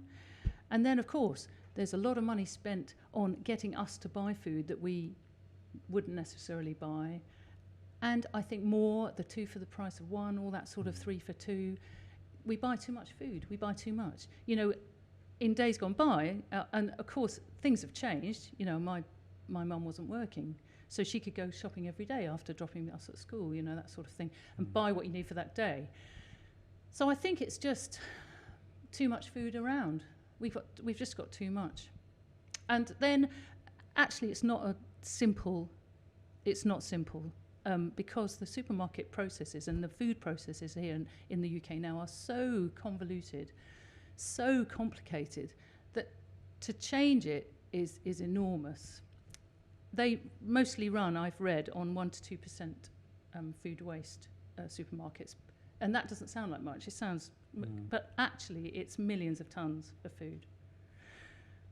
So I don't know, eat all the food you buy. It really is my message, actually. Do you have any idea if we're better or worse than other European countries? I tell you what I'm thinking. It's because you go to France. Well, we used to go to France, yes. And people seem to go out to markets and shop on a more of a daily basis. And obviously, we know famously the French buy their bread every day. I just wonder if this is a British thing. I don't really know. I would love to see. I mean, I don't even have a greengrocer nor a baker in my town, you know, so I would love to see that. I would love to buy my bread every day and do it that way, but I have to go to a supermarket to get bread unless I bake it myself. Yeah, I think we need to change. I think it needs to change, but how that's going to happen, I don't know. We've got quite a thriving market here, haven't you? Yes, yeah. But Dorking doesn't seem to... I don't know.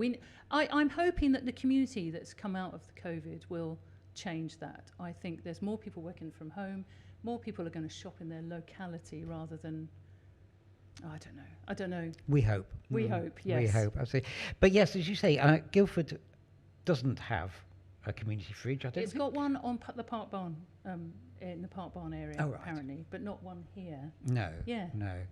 No, well, hopefully somebody watching this is going to think, well, do you know what? Approach me, ask me. And really bizarrely, shortly, one of our musicians, Catherine, I think, is involved in the community fridge in Godalming. Oh, how lovely. They came to see us. So they're coming along to sing shortly. It's about 20 minutes' time, I think. So we're all linking together. And even another wonderful link, which was obviously brilliantly planned by me, is we're about to cut now to a video. And it's a video from For Earth's Sake, shop in Cranley. Oh, yes. Which is an eco shop that gives you your deliveries and gives you without the plastic, without the packaging, Perfect. which is tending to redesign the shopping experience. And they've sent us a video, and I'm going to cut to that shortly. But just finally to say yet again to Claire, thank you very much for that. Really interesting. Let's see. I'm sure if anyone wants to get involved in setting up something like this in Guildford, I'm sure she will love to hear from you. I would love to. Thank you very much for having me. So now we're going to go to Cranley, and for Earth's sake.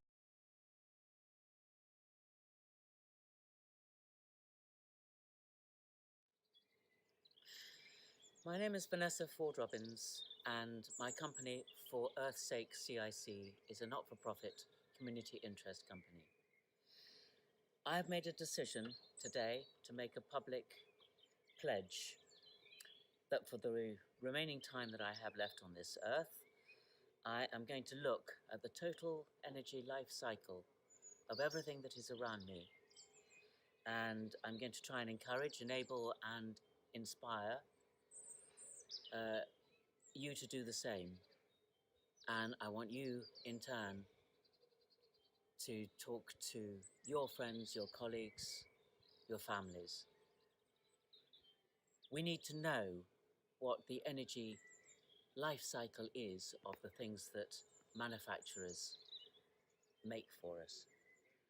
With the help of environmental scientists, I am developing a CO2 impact currency, a scoring, which I'm going to call the Earth cost. And everything that is in my shop will have a label saying what the Earth cost is. And I shall also do it for the supermarket across the road. If we know how cheap the Earth cost is of a particular item, then we can, that is good. And if it is very expensive, we must avoid it. So I need help, and whatever help that you can give me, whatever data, whatever information, let us all join together and try and find the energy life cycle. And finally, the rule that I try and live by is don't moan. Don't moan about things that you cannot do anything about, because it's a waste of time and energy. And if there is something that we can do about it, then don't moan, just get on and do it. That's what I want to do. So the following clips of video are the different aspects of For Earth's Sake. So I hope you enjoy.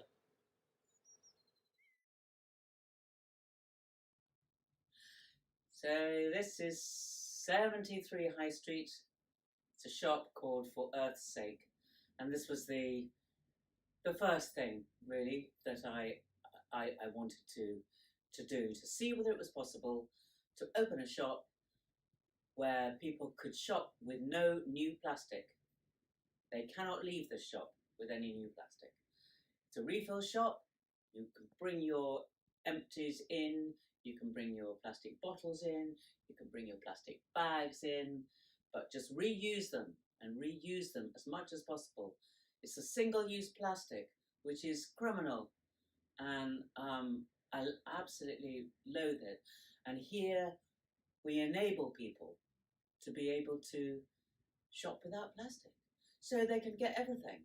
Together with the butcher across the road, the fishmonger, there's another bread shop, and there's Mr. Handyman down the road. And here, you never need to go to another plastic market again, or supermarket, I should probably call them.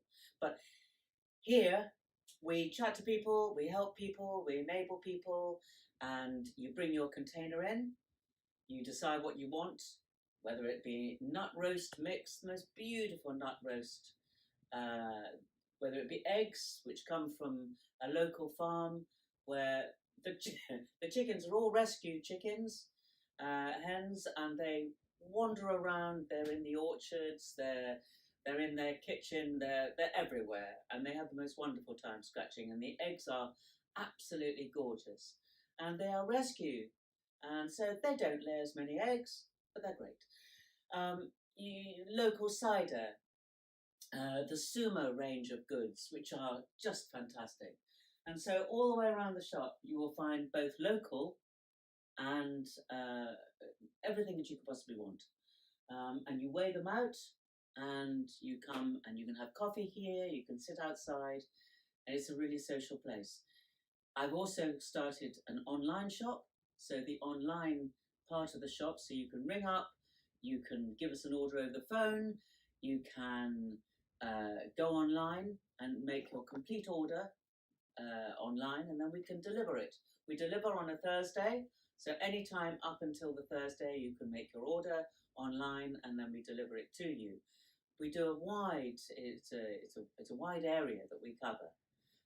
We deliver with our electric car, and we also have satellite shopping, so that Chiddingfold, for instance, we have got for Chid's sake, and so people are members of the Chid group, and they bring their bags and we fill them all up and we take them back to them.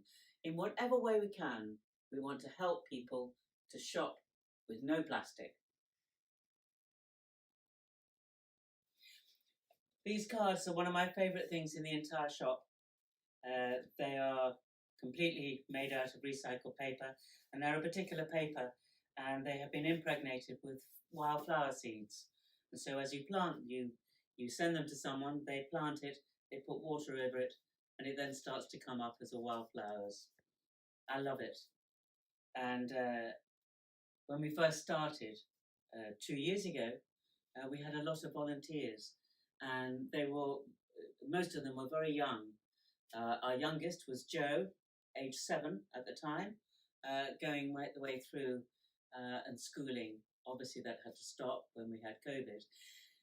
But that led me on to realising the enthusiasm with which the young took this whole sustainability and plastic and their world that they are inheriting from us and what we've done to it. And so I started to go into schools and talking to them in their assemblies.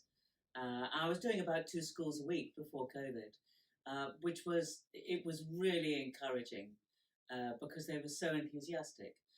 And they used to talk to their parents, they used to have meetings with their families and going round to the different rooms and saying, you know, why do we need to have so many plastic bottles? Can we refill them? I don't care which refill shop anyone goes to.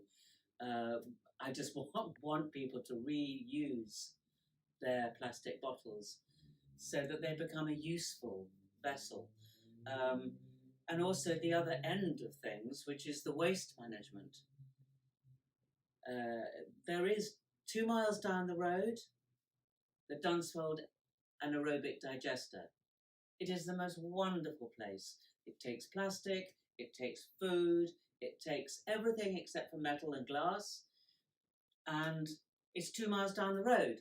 So instead of us putting our waste into the blue bins and black bins, and it going onto lorries and then going halfway up to near Hull or wherever it does, and then put onto ships and shipped away halfway around the world, we can actually get them taken away and 2 miles down the road, and it is a closed system, and it recycles and it makes the fuel.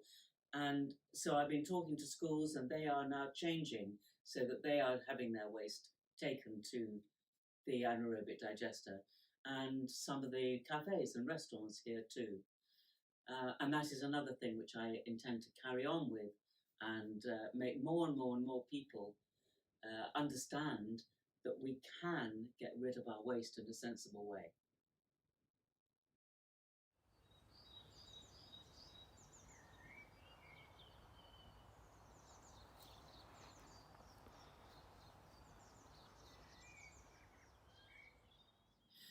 We had the most wonderful day last Friday, which was to take all the cladding off this beautiful, beautiful 17th century barn. And I have got permission It's a listed barn, but I've got permission to turn it into a performance, multi-purpose venue where it's going to be called the Green Barn, the Great Green Barn. And we're going to be running courses on how we can help us all to start to live more sustainably, to learn how to make things for ourselves, to repair things, to mend things, and it is a place for all of us to be able to learn how to live in a better and less carbon intensive way for the people in the local community. And I'm looking forward to every single moment of it, and I hope that it's going to be ready by the end of this year. So watch this space. Gosh, isn't it a beautiful evening? It's so gorgeous. This is across the road from the Great Barn, and this is where I started last year, and it's continuing now, the therapy garden. And it's for anyone who wants to have, just a bit of fresh air and get their head sorted. I've gardened all my life, and it's helped me mentally to keep my feet on the ground and to keep balanced. And I hope that that'll do the same for anybody who wants to come here. It's a beautiful, peaceful place. And we're going to be growing vegetables, and hopefully we can take them to the shop.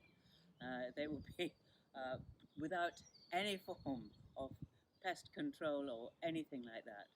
And we're also going to have some bees, which we're going to have several hives here, because a friend of mine who's a beekeeper is going to be doing some research on Varroa resistant bees that he actually has been developing, which would be so wonderful, because none of us like to put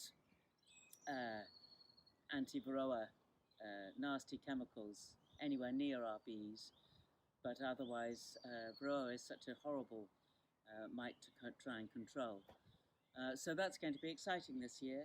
And also behind the barn here, I've got now waiting are 35 great holes, which is going to have some fruit trees we're going to be planting, and they are going to be heritage fruit trees of all kinds, 35.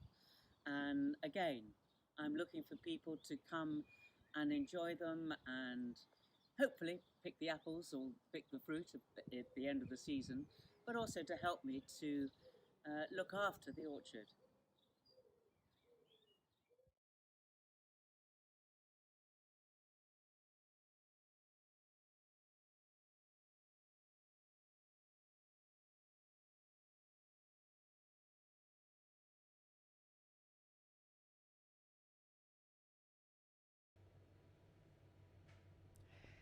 And thanks to Vanessa from For Earth's Sake for that video. Really interesting and links so well into some of the themes we've had this afternoon. We're moving to another video. Actually, this is from Caroline Scott, and this is she's put together a little video about particularly looking at car pollution and what we can do to combat car pollution and the problems we're in, which again is something which is of great interest to me. So we're going to go straight over to Caroline Scott. Good afternoon, my name is Caroline and I'm the author of regreentheplanet.blog. This is a blog where I write about the environmental issues affecting the living planet, and among them I've written a lot about transport and in particular the car. Today I'm going to be talking about what we are losing by giving so much space to the car. So I wanted to set the scene of the climate and ecological emergency and the role of the car in that. So Surrey's A roads have 66% more traffic than the national average, and 46% of emissions come from transport. So this is a good example of what we're losing when we give space to the car. So instead of a nice riverside area here, where pedestrians and cyclists could enjoy and get to the station, we've got streaming traffic. And that traffic is increasingly being made up of SUVs, which now represent 1 in 3 cars. So this is a recent article so I can't really do a talk presence about of SUVs, the environment SUV and cars army, without as he mentioning calls it, SUVs. taking over and the there's been streets quite a bit in the and the news kind of space lately about this. This is an implications article of that from the mostly. Financial Times about a week ago, talking about the tanks that are in our cities now, and raising a lot of very important points about the size and weight of these vehicles, the space they're occupying, the environmental footprint. And there's the question of emissions. So bigger cars generally create higher emissions, and that is reflected actually in the car tax the first year that you own a car. So to compare a Ford Fiesta to this Land Rover, you'll see that there's 3 times the emissions approximately of the Ford Fiesta.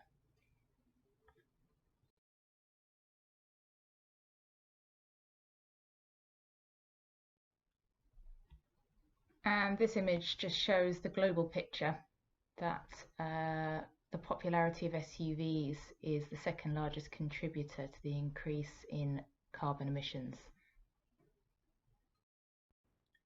So there's also a safety issue. SUVs are heavier and larger and higher up, and pose more of a danger to pedestrians. And there's the question of how much space the car is taking up for getting someone from A to B, and how much of the landscape we're losing, how much green space we're losing, space that we could use for houses, for community centres, for parks, or whatever.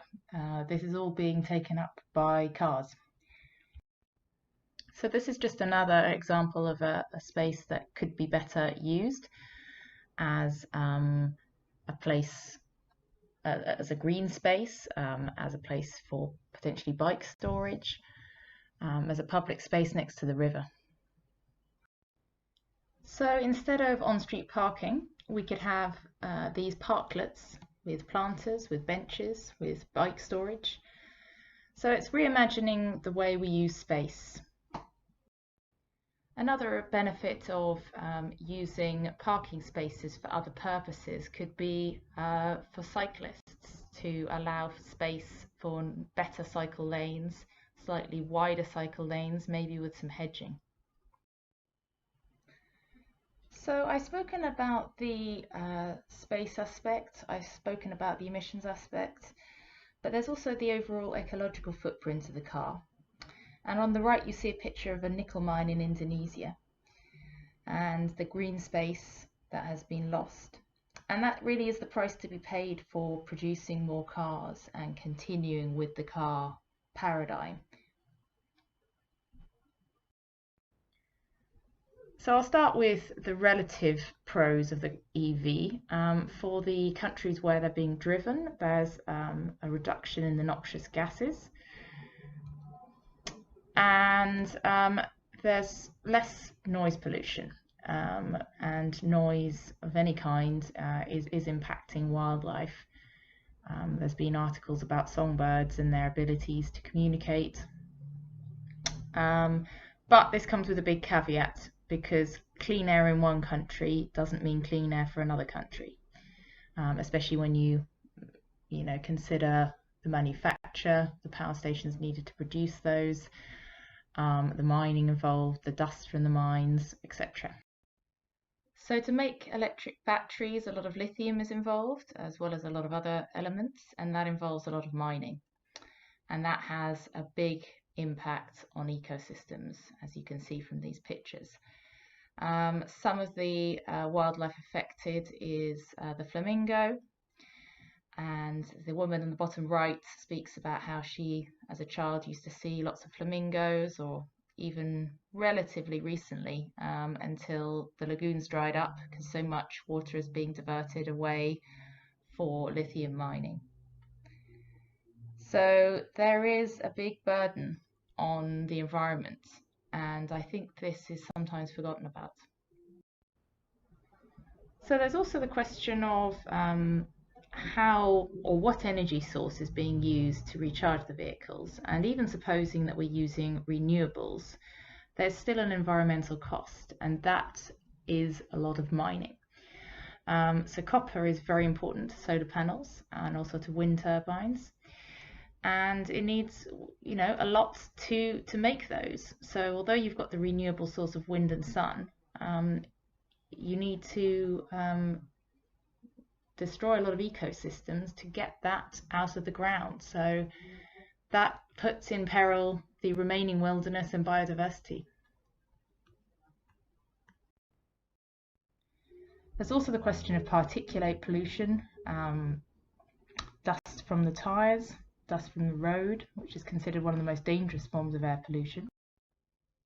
So another consequence of roads and the car is that thousands of animals are killed every year, not just animals but also amphibians and insects. So there's an important question about a lack of paradigm shift if we just switch rather than actually look for a different solution to transport. So we would be perpetuating a lot of the problems, like cities being overrun, like traffic, like loss of green space, and there would be really no gains in terms of building better communities. So I'll leave you with an image of what a car-free landscape could look like, and I hope you enjoyed the presentation. Thanks very much.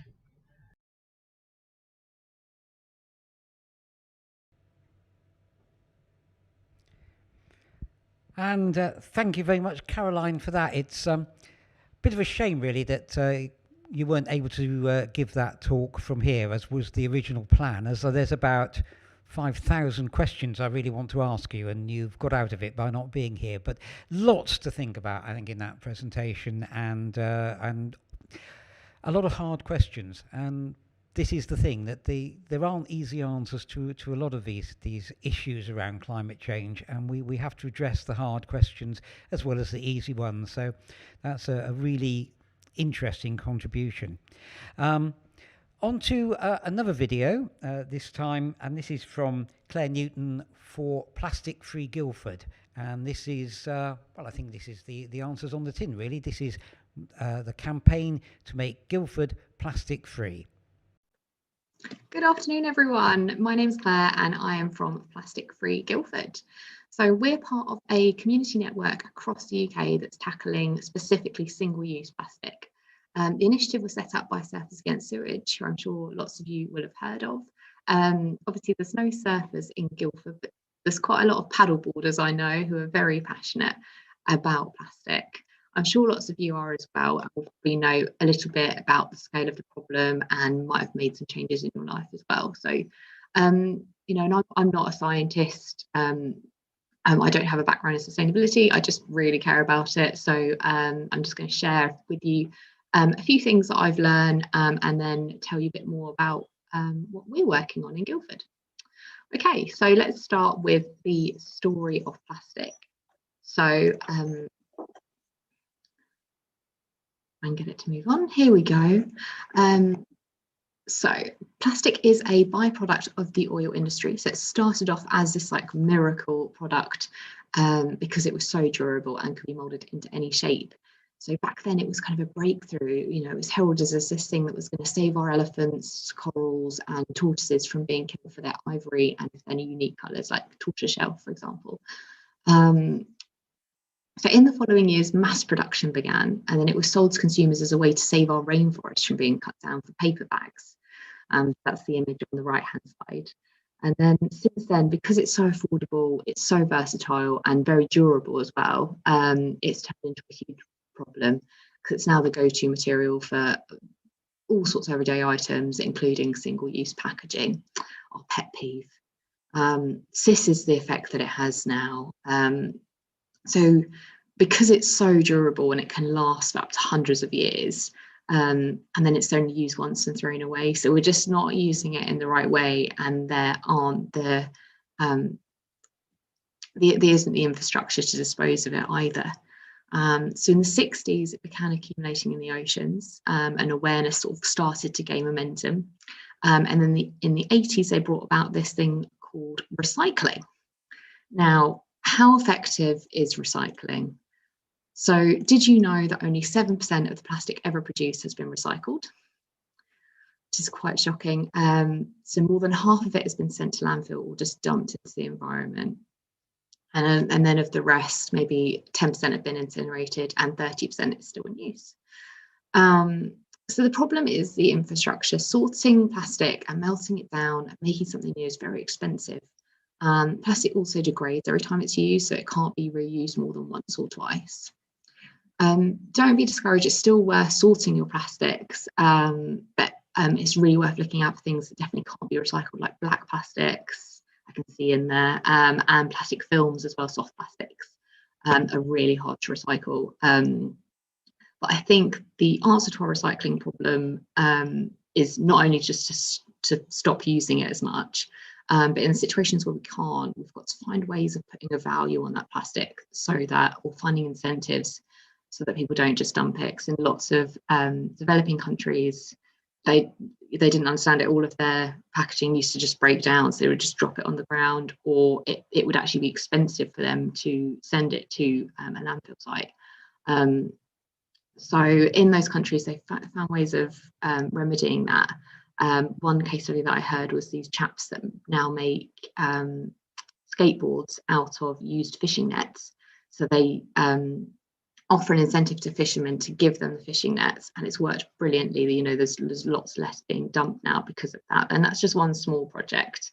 But other things like deposit return schemes are really for, and also TerraCycle as well. Gives funds if you collect lots of waste for them. So putting a value on it is really important. Because at the moment, as you can see, it's completely overused. On this one item, we've got 5 pieces of plastic. So there's the ring pull, the sticker, the straws wrapper, and then a plastic lined cardboard ring. It's just completely ridiculous, and that all comes down to the fact that plastic is a byproduct of the oil industry. And of course, now that we're all using, or lots of us are using electric cars, and they've stopped manufacturing some of them, some of the petrol cars, it means that the oil industry have got to find a different way to use this substance, and they seem to be putting it into plastic, and they're trying to create demand for it, especially in developing countries. So we just be really aware of that and call it out whenever we see it. I've sent lots of angry tweets to M&S about this specific item, but I'm sure you've all got examples that you're aware of that annoy you. So what can we do? I'm sure lots of you are already really eco-conscious. You might have reusable bottles, reusable cups, or even have looked into your kitchen or your bathroom for change plastic waste. I wanted to talk a little bit about hidden plastics.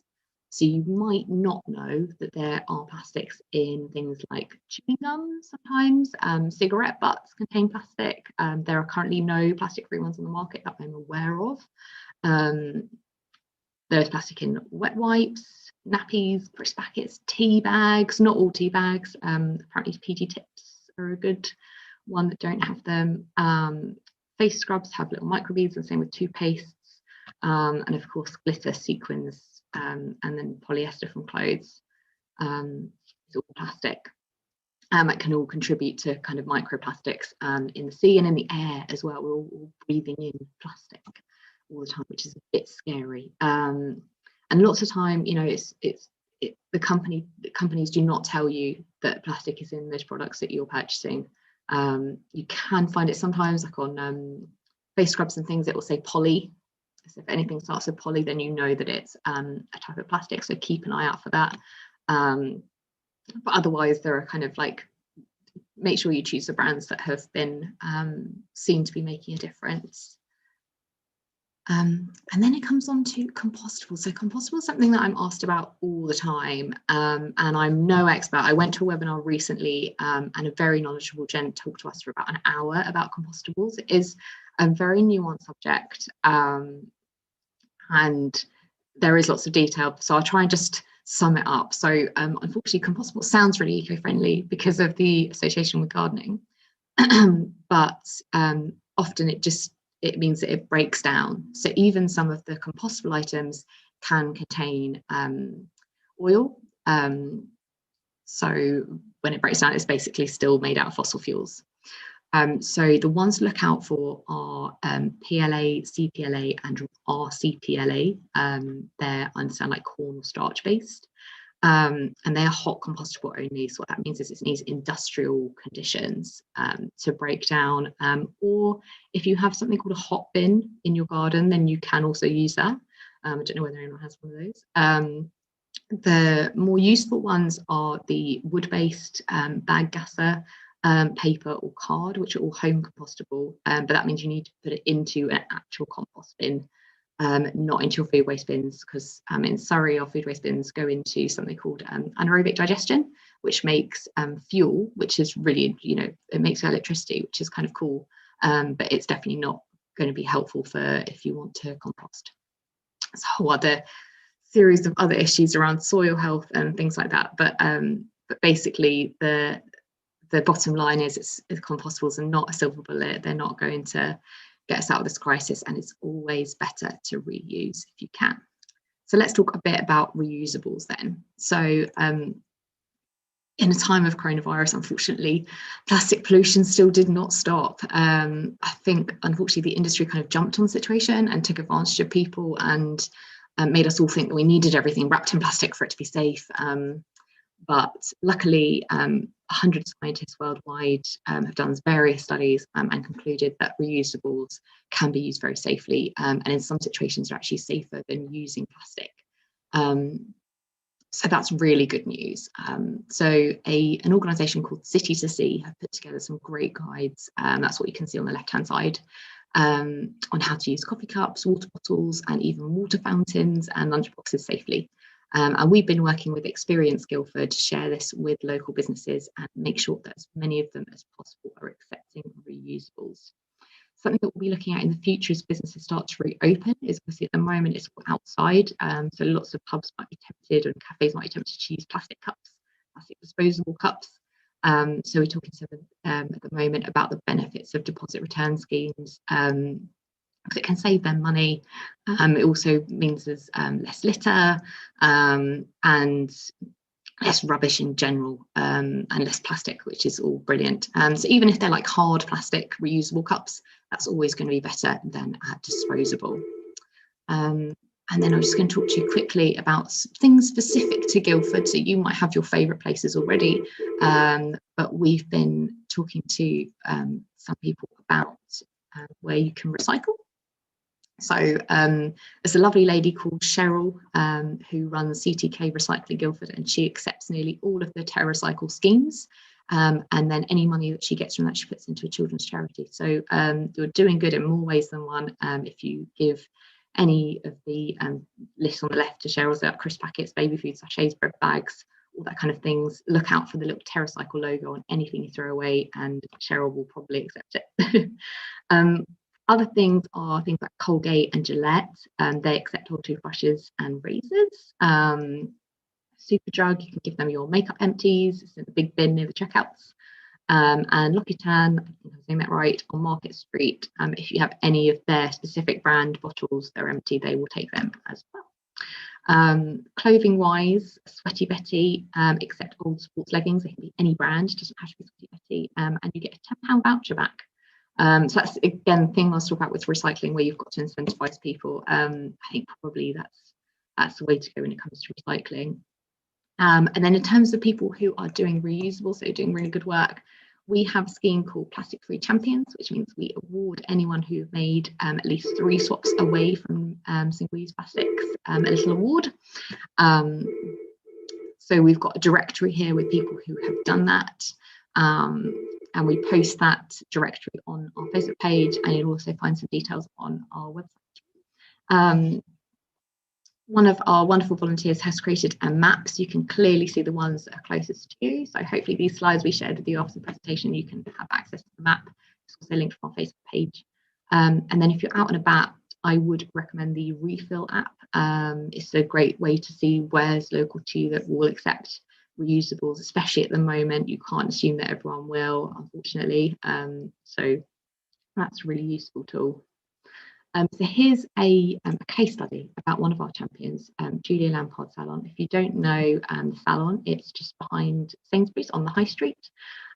Julia's been amazing. She's done a whole audit of her whole business, from bank that she uses, energy provider, what loo paper is in the toilets, what she's got in the staff kitchen, everything. So and she's really doing her best to cut down on waste and make sure she's using as little plastic as possible. So that's a great case study. That's on our website as well. You'll find some more information about that and what the other champions are doing as well, in case you need any inspiration. So litter picks, again, something I get asked about a lot. So we did a huge event in 2019 and collected lots of litter from around Millmead.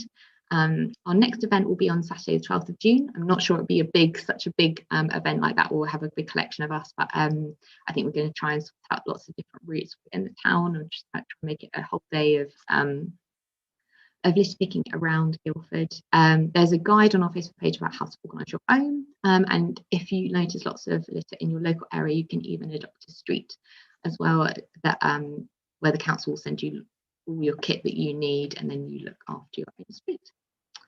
So just some actions for you if you wanted to know how to do more. As I was talking about, encouraging refills and deposit return schemes. If any cafes tell you that they can't do it safely, you can tell them that it is safe, and hopefully suggest some ways that they can make it work. And support deposit return schemes. The government keeps thinking that we're going to forget about it, but let's make sure that we don't. So other ways you can become your own TerraCycle collection point. If you notice lots of crisp packets in your staff or office bin, or lots of pens in your office bin, TerraCycle collect all of those. Organising little picks. If you're a student or a teacher, there are some amazing resources on the Surface Against Sewage Plastic Free Schools website. I'd really recommend checking those out if you want to know anything about that. And you can also sign our pledge to be a plastic free ally. We need officially 50 allies to sign up to be certified as being plastic free Guildford. So if you'd like to support us and you've made changes in your workplace, community centre, or place of work, get into contact, let us know. The way you can get in contact is on our Facebook page, Instagram, Twitter, or on our website, or if you live more locally to our friends in Woking, Godalming and Farnham, I'm sure they'd love to hear from you as well. So I'll just leave you with this sentiment that we're all in it together, and we can overcome this plastic problem. Thank you for listening.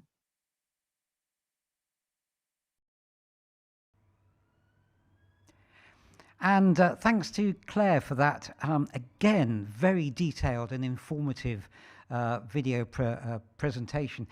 Such a lot in there. And again, it's frustrating. I want to sit down and talk through some of those issues. It's extraordinary. In the last hour, we've talked about how we're going to heat our homes in the future in a sustainable way. We've talked about the impact of climate change on young people. We've talked about overuse of food in this country, or surplus food in this country, and the use of community fridges. We talked about plastics. We've talked about air pollution. Incredibly big topics, and really interesting contributions from everyone. It's just been an extraordinary hour. We're going to lighten the tone just a little bit and have a musical interlude with our friends Mother of Order from Godalming, and they're going to play us a couple of songs, and I'm going to hand over to Mother of Order.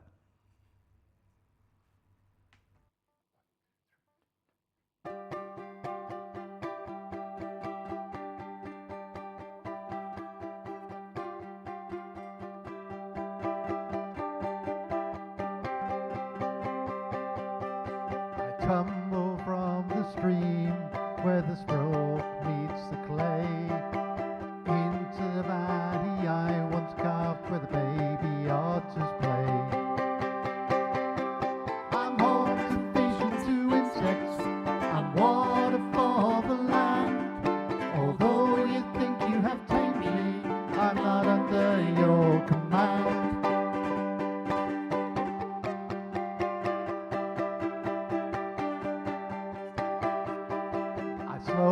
flow through towns where the people dredged me deep. I see rushes on my banks, I hear the salmon leap. When my way through towns grow deeper still and wide, I feel the surge horizon, I feel the tug of tide. I'm home from work and to leisure, carry boats and go past the ends. I serve the men with the rods and the lines, and I'm somewhere you can swim.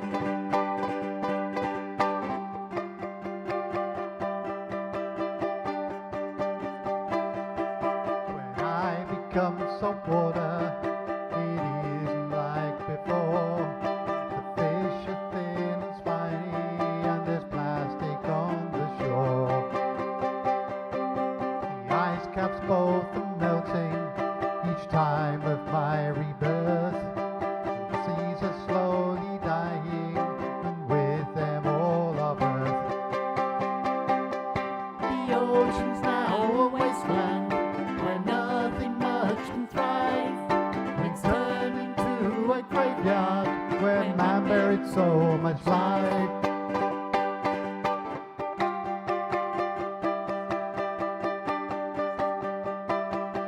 When I rain onto the mountain to become spring again, I hope to find a better world, because if not, what then?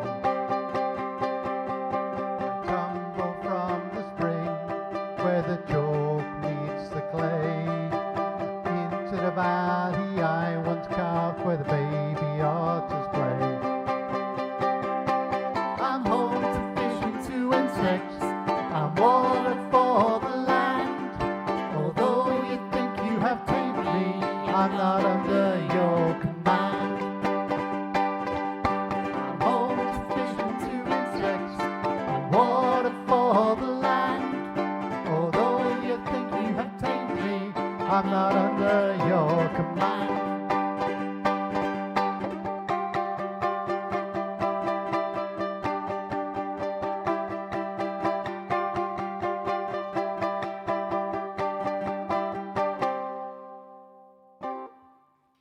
Oh, thank you. Thank you. Oh, God, that's real people. It seems. Whoops. Quick change of instruments here. Well, yes. Thank you. That was a song called River Run. Basically, tale of a river, water cycle, and pollution, and water doesn't care really. It'll come back, and it'll clean itself, but there may not be any of us left to see it come back. So it's about the water cycle. This next song is called Build the Barn. It's our single. It's on Spotify, and it's about the power of community to look after each other and the difference we can make if we just look out for each other. We'll make the roof for your head. We'll keep you warm, keep you fed. And you'll do the same for your friends.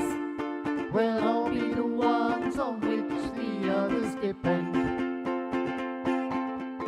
You can't treat humans as islands apart. You can't close your eyes to their state. Our inner humanity should show some heart, a caring approach to their fate. A caring approach to their fate. We'll make the roof for your head. We'll keep you warm, keep you fed. And you'll do the same for your friends. We'll all be the ones on which the others depend. Start off by seeing the others in you. See past what their features disguise. We're all the same though of different views. Let's see what else not divides. Oh, let's see what else not divides. We'll make the roof for your head. We'll keep you warm, keep you fed. You'll do the same for your friends. We'll all be the ones on which the others depend. Do things because they're the right things to do. No leaders to give us commands. People yourself into their hands. Oh, put yourself into their hands. We'll make the roof for your head. We'll keep you warm, keep you fed. You'll do the same for your friends. We'll all be the ones on which the others depend.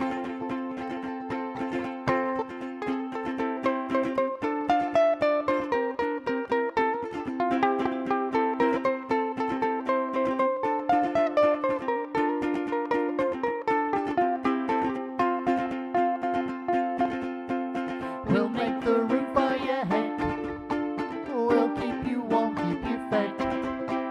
You'll do the same for your friends. We'll all be the ones on which the others depend. We'll make the roof for your head.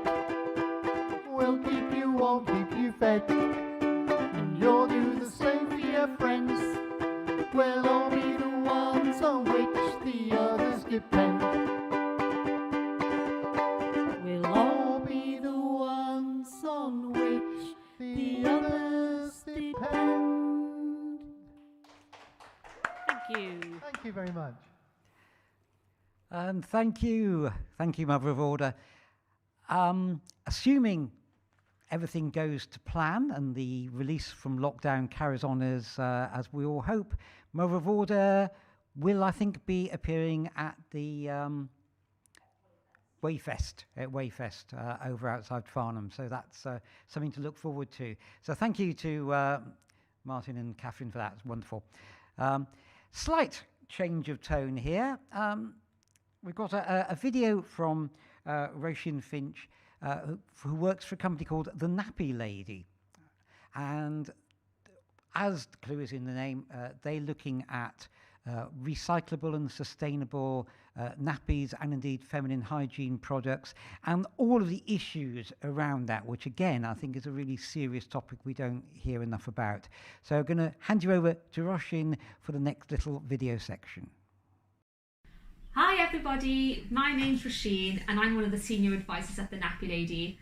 I've been asked to come along here today and chat to you about reusable nappies and reusable sanitary products. The Nappy Lady is the largest UK independent retailer of cloth nappies, and last year we launched our sister site, the Period Lady, that's dedicated to reusable sanitary wear. I'll first talk a little bit about cloth nappies. So what is a cloth nappy? Traditionally you might have thought about something like this. This is a terry square or a terry towel. They're still very much in use today, and if this is what you use, then that's absolutely fine. They're really absorbent and really reliable, but there are other products on the market these days. Nowadays, if you're looking at making the change to reusable products, you're more likely to look at something from this pile. These are known as modern cloth nappies. They're usually really bright patterns, they're very pretty, and they're very slim, and they've been designed with more convenience in mind. I'll show you the inside of this one. So nappy is fitted onto baby, and inside it has this absorbent core. Babies wee and poo onto this, and when it's time to be changed, then it can just be changed as one unit and replaced with a fresh, clean nappy. So they really have been designed to be easier to use and much more convenient. When we consider that you will change your baby's nappy 4,000 times in its lifetime, that's a real difference when using disposable nappies and reusable nappies. You'd only need 20 reusable nappies to cover the same time period, and you're reducing your raw material consumption by up to 98% by switching to cloth nappies. When we consider how much waste we send to landfill, 4,000 disposable sends around 150 kilos of waste to landfill. Compared to the weight of cloth nappies, they weigh about 2.7 kilos. Similarly, we need to consider plastic use. There's quite a lot of plastic that goes into making a disposable nappy. It's what makes it waterproof. And using disposable nappies for your child generates around 38.2 kilos of plastic waste. There's around 1.3 kilos of plastic in a set of reusable nappies. And that's really only considering the difference of using on one child, when many of your cloth nappies can go on to fit onto other children. then you really can double the difference that you make to our planet. It's a well-known fact now that nappies are not biodegrading at landfill. They think it takes on average 500 years for a nappy to biodegrade at landfill. That means if Henry VII used disposable nappies, his nappies would still be out there today. Every nappy we've ever used is still in circulation.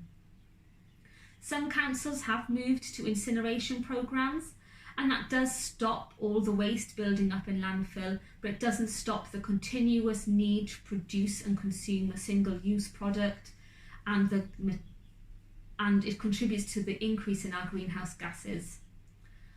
About 1,500 litres of crude oil is needed to create enough single-use nappies for one child. A really common question we get asked is, what about the washing? Surely your reusable nappies use more water than a disposable nappies. That might have been the case for our parents and our grandparents when it was really common to soak your terry nappies in really heavily chemically filled water, but now with modern washing machines that's not the case. If you are using your cloth nappies full time, you're looking at doing 3 loads of washing a week, and the latest data shows that uses around 200 litres of water per week. Creating enough single-use nappies for one child for 1 week uses 1,500 litres of water. So we've talked about how to make early childhood more sustainable. Now what about our periods? When we consider that girls, women and other people can menstruate for nearly 40 years, the difference we can make by moving to a sustainable product is huge. 500 million sanitary products end up in landfill every year. And when 90% of our disposable pads are made out of plastic, the impact on our global ecosystem is enormous. Last year, the Marine Conservation Society stated that 4.8 pieces of menstrual waste was collected along every 100 metres of UK beaches. So what can we do about it? When we talk about reusable sanitary wear, there are 3 main products on the market today: period underwear, reusable sanitary pads and menstrual cups. I'll talk about each one a little bit for you now. This is period underwear. They look like normal underwear, but they have this internal absorbency built in and a waterproof layer that means that they are completely reliable and leak proof. Data on their eco-credentials is really limited because they're a fairly new product on our market, but due to the fabric compositions we can assume that they're really similar to the reusable sanitary pad. This is a reusable sanitary pad. It is really similar to your disposable pad. It fastens underneath your underwear using a popper. Some use Velcro. It is used and then washed and reused.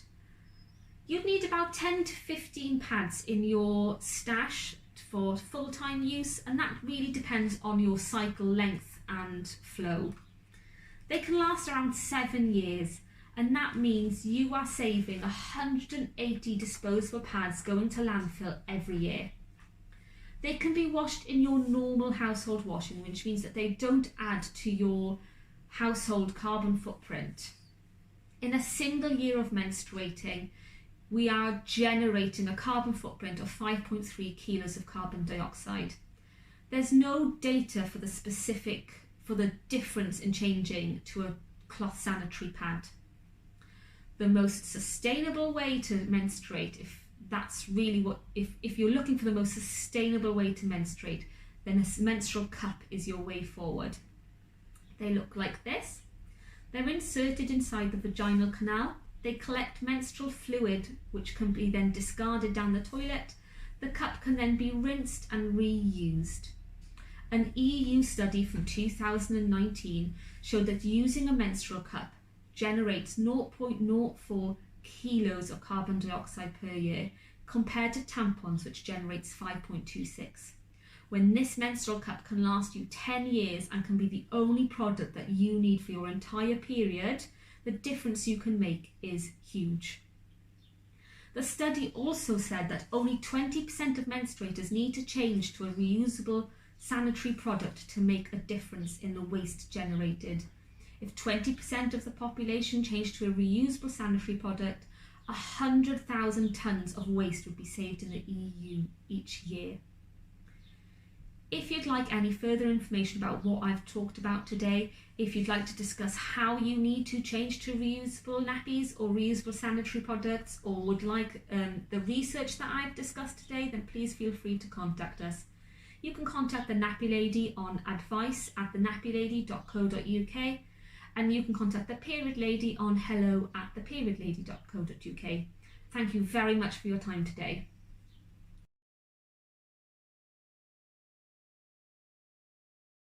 Today and be invited to be part of this event. So everybody calls me Tours, so you might also come across my name in that way as well. And I founded Love Haslemere Hate Waste in 2019 because I really passionately believe in having waste-free towns and that there can be a possibility. A lot of people always ask me, why did I set up Love Haslemere Hate Waste? And I run my own organisation all around sustainable business, and I spent a lot of time working with boards and senior leaders within multinational businesses to help them to create more sustainable strategies for doing better business. But I moved to Haslemere about 4 years ago and thought, I really want to make some impact in my local town. So I set up the organisation, had a couple of discussions with other like-minded people, and we'd set up as a charity to create that kind of behavioural change to help people appreciate their resources more and cut down on their waste as well.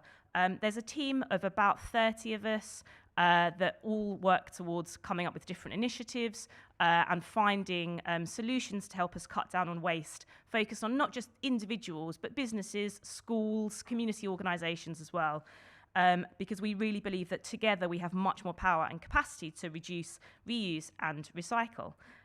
So we focused our approach around 5 separate waste streams: plastic, food, clothing, natural resources, and reusables as well. And our vision is really focused on making waste-free living the norm. Everything that we really believe that we spend so much time and energy and effort in taking things, using them, and then throwing them away. And we believe that if you can have more use and life out of those individual items, then we're going to be on track to create a much more sustainable planet.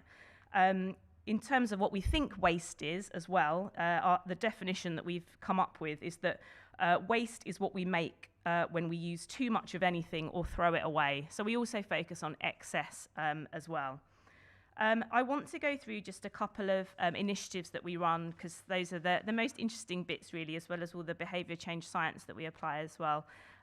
We effectively want to empower everyone to feel that they have that capacity to reduce, refuse, reuse and recycle, and those make sure that people understand that those small actions really count towards something. But we also want to inspire people as well, so we run a series of different initiatives as well to help people to do that. So I'm going to focus today on 3 of them: plastic, clothing and reusables.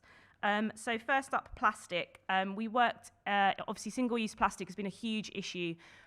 You'll cast your mind back to when David Attenborough ran the Blue Planet series, and he came to the last of his shows, and he focused really heavily on plastic and the damage that it was doing to marine ecosystems. We really believe that there is an opportunity to do something, even at a local level. So we really encourage people to use reusable water bottles instead of buying single use. I'm sure that Brian will ask me about face masks when we come into the discussion later on. But we worked really closely with a lot of other Haslemere-based organisations to help them to cut out food waste. To cut out plastic.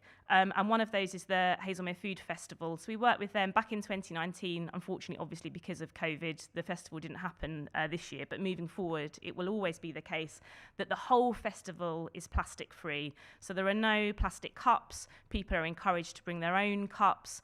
And there is no other single-use plastic on site, the same with the Haslemere Fringe Festival. So to see already that we're making some really positive steps forward in the community has been really inspiring. And then we partnered with Surfers Against Sewage, to launch Plastic Free Haslemere. So this is around how do you turn the whole town into a plastic-free town and work with the local community to be able to do that. We partnered with Tesco for one of our events to host a mass unwrap. And the premise of that was that we really believe that there's too much plastic packaging that's sold by supermarkets. So we invited everybody that shopped at Tesco on a particular day to unwrap their excess plastic packaging, which we all held together and then handed it back to Tesco. And we had such a phenomenal response. We hope to run another one of those when events allow. So that's our focus on plastic. And I should say actually that we have set sort of specific goals for each of our waste streams, and the goal of quite obviously for plastic is that there should be no single-use plastic in Haslemere created by businesses or by individuals. Moving on to clothing, we launched probably one of my favourite campaigns. So our goal that we created was around no clothing should be sent to landfill. We did a little bit of research and found out that there was approximately £600 worth of unused clothing sat in every single wardrobe in Haslemere. And we just thought that was an absolutely ghastly statistic and we needed to do something about it. So we launched Love Style Hate Waste. It was due to be a physical event, but unfortunately it wasn't able to happen. So we flipped it to go online. So now you can, we invite people to give us the clothing that is sitting in their wardrobes that they're not wearing anymore, high quality pre-loved clothing. And then we then separately invite people to make a small donation, answer a couple of questions on our website about your style. So whether you're quite extroverted or introverted, whether you want something that's, more casual to wear or more elegant for going out. And we then curate a bespoke outfit for you with our partners Spinning Old into Gold, who are, wonderful, a sort of collaborator of ours. And we then send out specific, hand, picked outfits to individuals. So we are not only giving people, new clothing and new outfits for them to enjoy. We're also cutting down on waste and clothing that would otherwise have just been, either gone to landfill or been unused. So that's Love Style Hate Waste. And then lastly, I'll focus on reusables. So our goal for reusables, and reusables is kind of everything else. We spent a long time thinking about, we've defined clothing and food and, separate waste streams, but there was lots of other things like power tools and toys and, lots of other items, paper, card and so on. How could we kind of define those together, group them together? So we settled on reusables, and our goal there is that every item enjoys a long and useful life. And to make that goal a reality, we launched a repair cafe.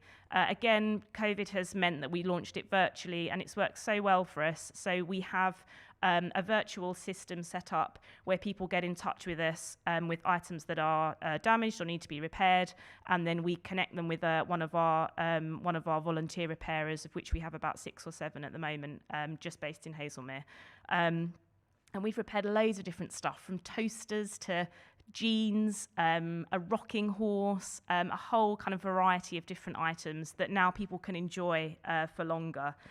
So those are just sort of 3 examples. We're really open to collaboration and working with other organisations to help us achieve our goal of making waste-free living the norm in Haslemere and beyond. And our ultimate aim is that we recreate Haslemere, the Love Haslemere Hate Waste, in other towns as well. So perhaps we can have Love Guildford Hate Waste as well. So in terms of, what can you do to get involved? Obviously, make use of our repair cafe if you're local to Haslemere or visiting the town and can drop your items off to us. Buy a pre-loved outfit from Love Style Hate Waste. We have a website as well with about 50 different swaps for individuals and for businesses as well. So if you're keen to lead a more sustainable life and want some inspiration for how to do that, then please have a look on our site as well. And then tell us as well about your waste-free initiatives. As I said, we're really open to collaboration and partnering with others. So if there's work that we can do to help you to promote your event through our social channels or other means and make other connections, then we're really happy to do so. So short and sweet. I hope that gives you an overview of what we do in Love Haslemere Hate Waste. I think I'm going to join Brian now, so I'll see you over there. Indeed, thank you. Thank you very much, Victoria, for that. Yes, how are we going to get Love Guildford Hate Waste? What are we going to do? Oh, I'd love to do a pilot with you. So we haven't. That would be the first time that we would have launched, in collaboration with another town. So it would be wonderful to kind of have that opportunity to package up what we have already created, and then hand that over to you guys to execute to create Love Guildford Hate Waste as well. Well, I'm sure between the people who have been presenting to us this afternoon and all the people who are watching us this afternoon, there must be a core of people who would really, really want to take this on, because it is so basic, isn't it? It's about loving your own community. I think that's absolutely right. And what I've realised is that people just want a bit of inspiration. They want to know what can they do to make those changes. And what I realised is that people really appreciate knowing what they are, making that switch, and recognising that counts for something. That it's not, there's so much, negative publicity out there where people think does it really count? Does what I do really make a difference and really, create that impact that's needed?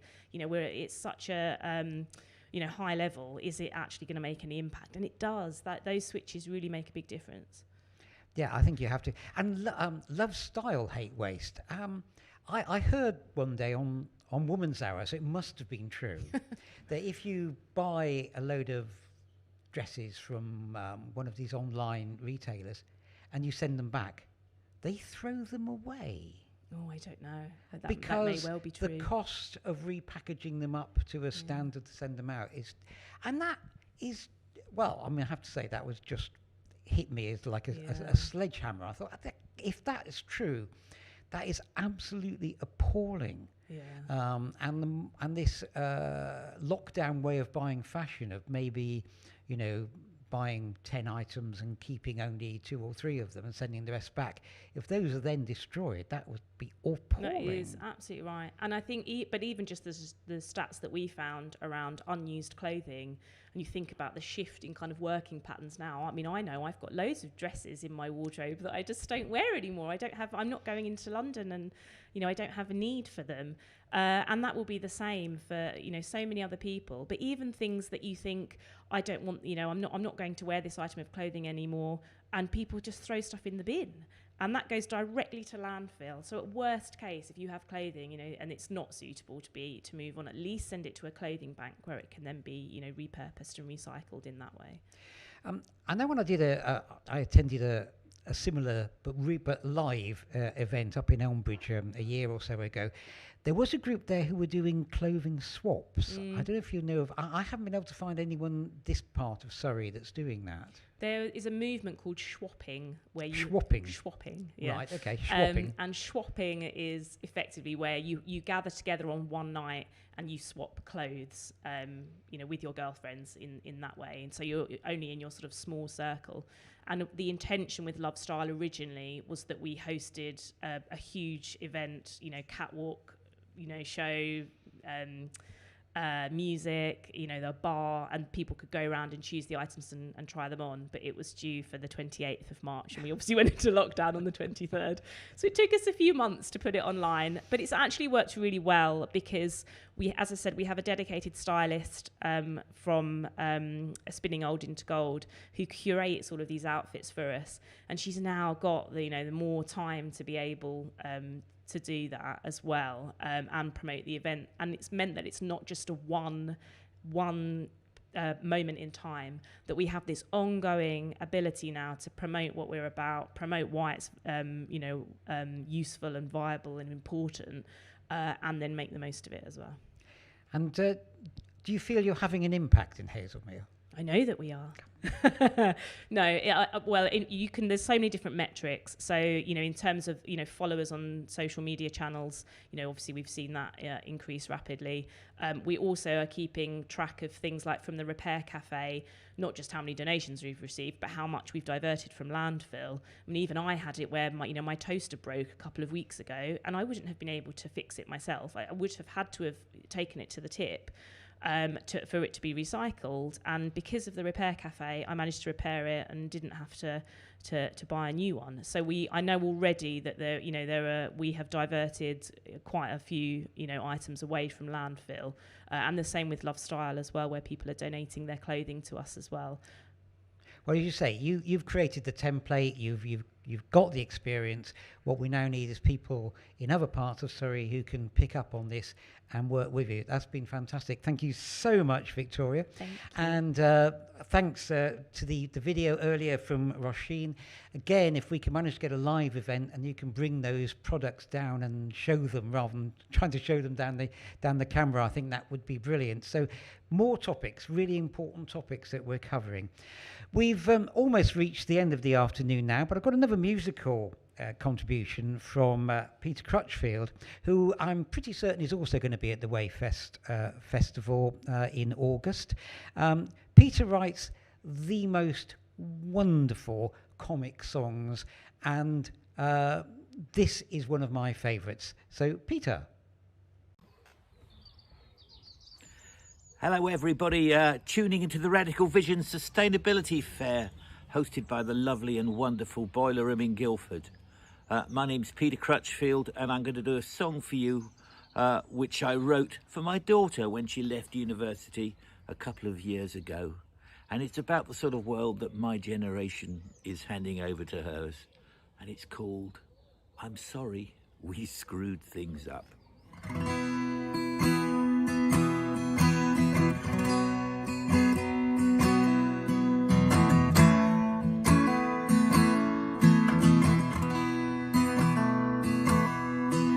You finished your education and you'll soon be on your own. Sorry you had to take out all those student loans. See, when I went to college, oh well, everything was free. But you'll be paying it back for an eternity. So I'd just like to wish you very best of luck. Just so sorry my generation screwed things up.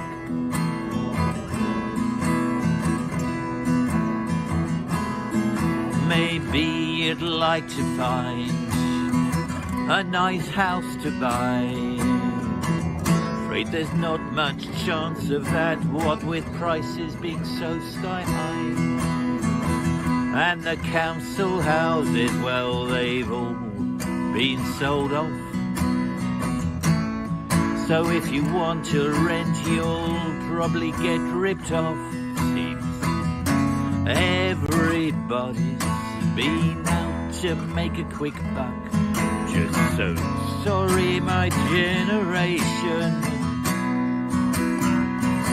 screwed things up.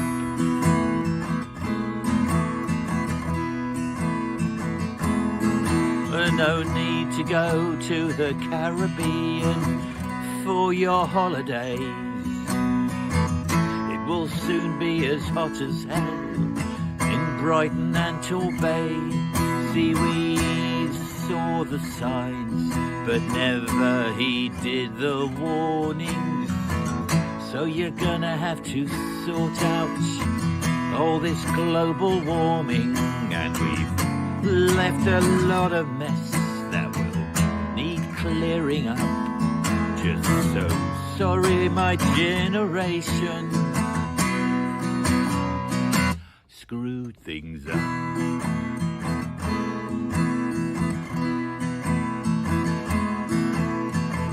If you go off travelling, don't bother with Beijing. The air's so polluted there, you won't see a bloody thing. And this world we live in is not exactly full of love and peace. What with all the shit going on in the Middle East, seems we've let corrupt politicians run amok. And if that Donald Trump's elected again, then we're all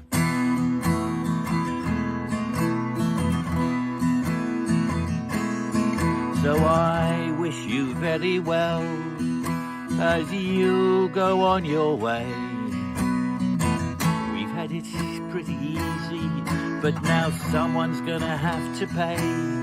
Afraid there's less birds in the air and less fish in the sea, and far less economic and social equality. So all I can do is wish you the very best of luck. Just so sorry my generation screwed things up. Just so sorry my generation screwed things up.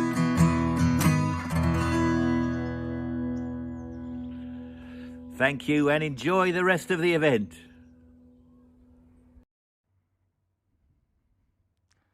Hi, I am Ben from Zero Carbon Guildford. Welcome back. I am just going to wrap up today with a little bit of chat on community organising and how we can use that to tackle the climate and ecological emergency. So first up, thanks to Dom and Lydia for hosting us today at the Boileroom, and to Brian for pulling this all together. Yeah, I really think we know it's been really tough getting any momentum going through lockdown, so well done for pulling it off. So hopefully you've been inspired today to get involved in some of the amazing local initiatives and projects happening in Guildford. I think everyone who's involved in any form of community organising knows how difficult it can be to get your ideas off the ground, to get traction going with them, and to even just get the word out about them, to get people involved. And that's been a really big motivating factor for all the groups that have come together to start working on the Zero Carbon Guildford project, because what we want to do is to platform all the work that's been being done locally by community groups to council schemes to the research and student enterprises coming out of the university to try and help collaboratively deal with these challenges that we face.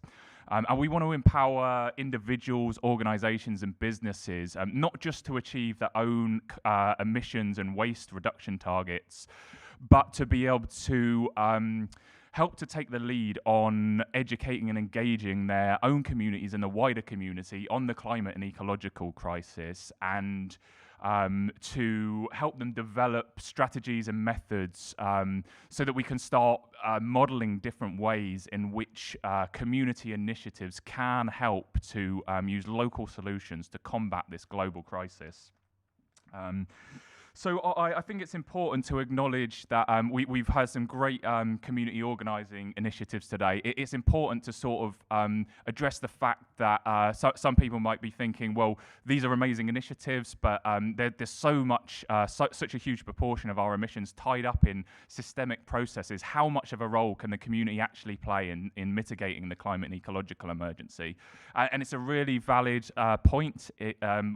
We have about, I think, 2/3 in the UK of our emissions are tied up in the system. And so it's true that we do need a huge amount to happen on a global stage to avert the worst of this. We need global governments to adopt immediate and well-managed just transitions. They've got to be immediate because of the urgency of the climate crisis. We have probably less than a decade now to avoid the climate system tipping points that will effectively let the climate crisis snowball way out of our control. They need to be well-managed because we've got millions and millions of workers in polluting industries who need their livelihoods to be protected through retraining schemes and other initiatives. And they need justice at their heart, these plans, because ultimately if we are trying to undertake this without putting those workers, our most vulnerable in our communities and the global south right at the centre of them, then we are just exacerbating these problems, and nothing is going to get fixed without trying to tackle all of this together. We also need to end the influence of lobbyists blocking climate action, and we also on the global stage need to overhaul our economic models and try and transform it into something that doesn't ignore that we exist in the biosphere, that all economics takes place within the biosphere, and it doesn't just allow ecological destruction as an acceptable consequence of corporate greed. So all of this does need to happen on a global scale, and none of that is like ideological thinking. Like even with just a shred of objectivity, this is just the basic needs if we're actually going to avert the worst of the climate crisis and change our trajectory enough to actually be able to protect our planet in the long term. So these, obviously, all these issues seem so far removed from our daily life that the words I heard the words insurmountable and overwhelming being used, and those are a great way to describe these problems. That's absolutely how so many of us involved in climate action feel a lot of the time. And it feels like there's little we could do as communities, but actually I'd like to just sort of discuss why I think community organising can play such a big role indirectly and directly in influencing these. So, for example, global governments, if they keep refusing to acknowledge that the push for infinite growth on a planet of finite resources is leading to ecological collapse, then we as communities need to take the lead in modelling different systems, different local economies that don't destroy the planet and that can build resilience into it for times of crisis and help us live and work within planetary boundaries.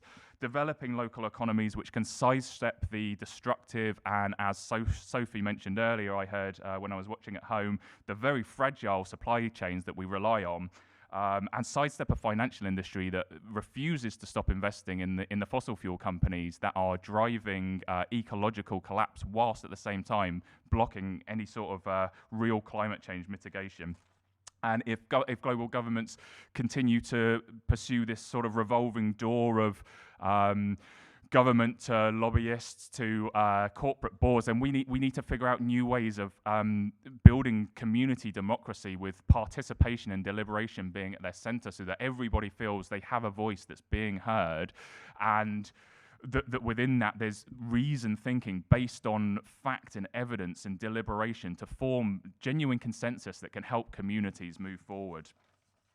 And importantly, I think where communities come in here is that we really don't know where we're heading. So we're currently on trajectory for a 4-degree above pre-industrial levels planet, right? And pretty much wide agreement suggests that this will be catastrophic to the majority of life on Earth. We really don't know how humans will fare in this. We've never existed as civilized society outside of the very stable climate of the Holocene, and we've moved out of that now into a really uncharted territory. And so, whilst we don't know where we're going, we can't just sit back and wait to see what happens, right? We need to take initiative on this. We need to get on the front foot and start developing ways in which we can actually begin to adapt to this. And if we end up with a 4-degree planet, then how are we actually going to figure out ways that we can survive that? All of this effectively means that mitigation alone is no longer really a viable option, and we really need to start developing ways to adapt and build resilience into life, so that, yes, we absolutely should aim for the best. We absolutely should push for the most ambitious climate policy and carbon reduction targets that we can. But we also need to begin acknowledging that we are likely facing the very real likelihood of existing on a different planet with a host of entirely new and, let's be honest, like really terrifying challenges. And these are challenges that can't be met by global governments putting ideology over reason and science. And we've seen how that fares with the COVID-19 response of lots of the world's wealthier nations. It's failed, basically. We've been on the back foot at every step.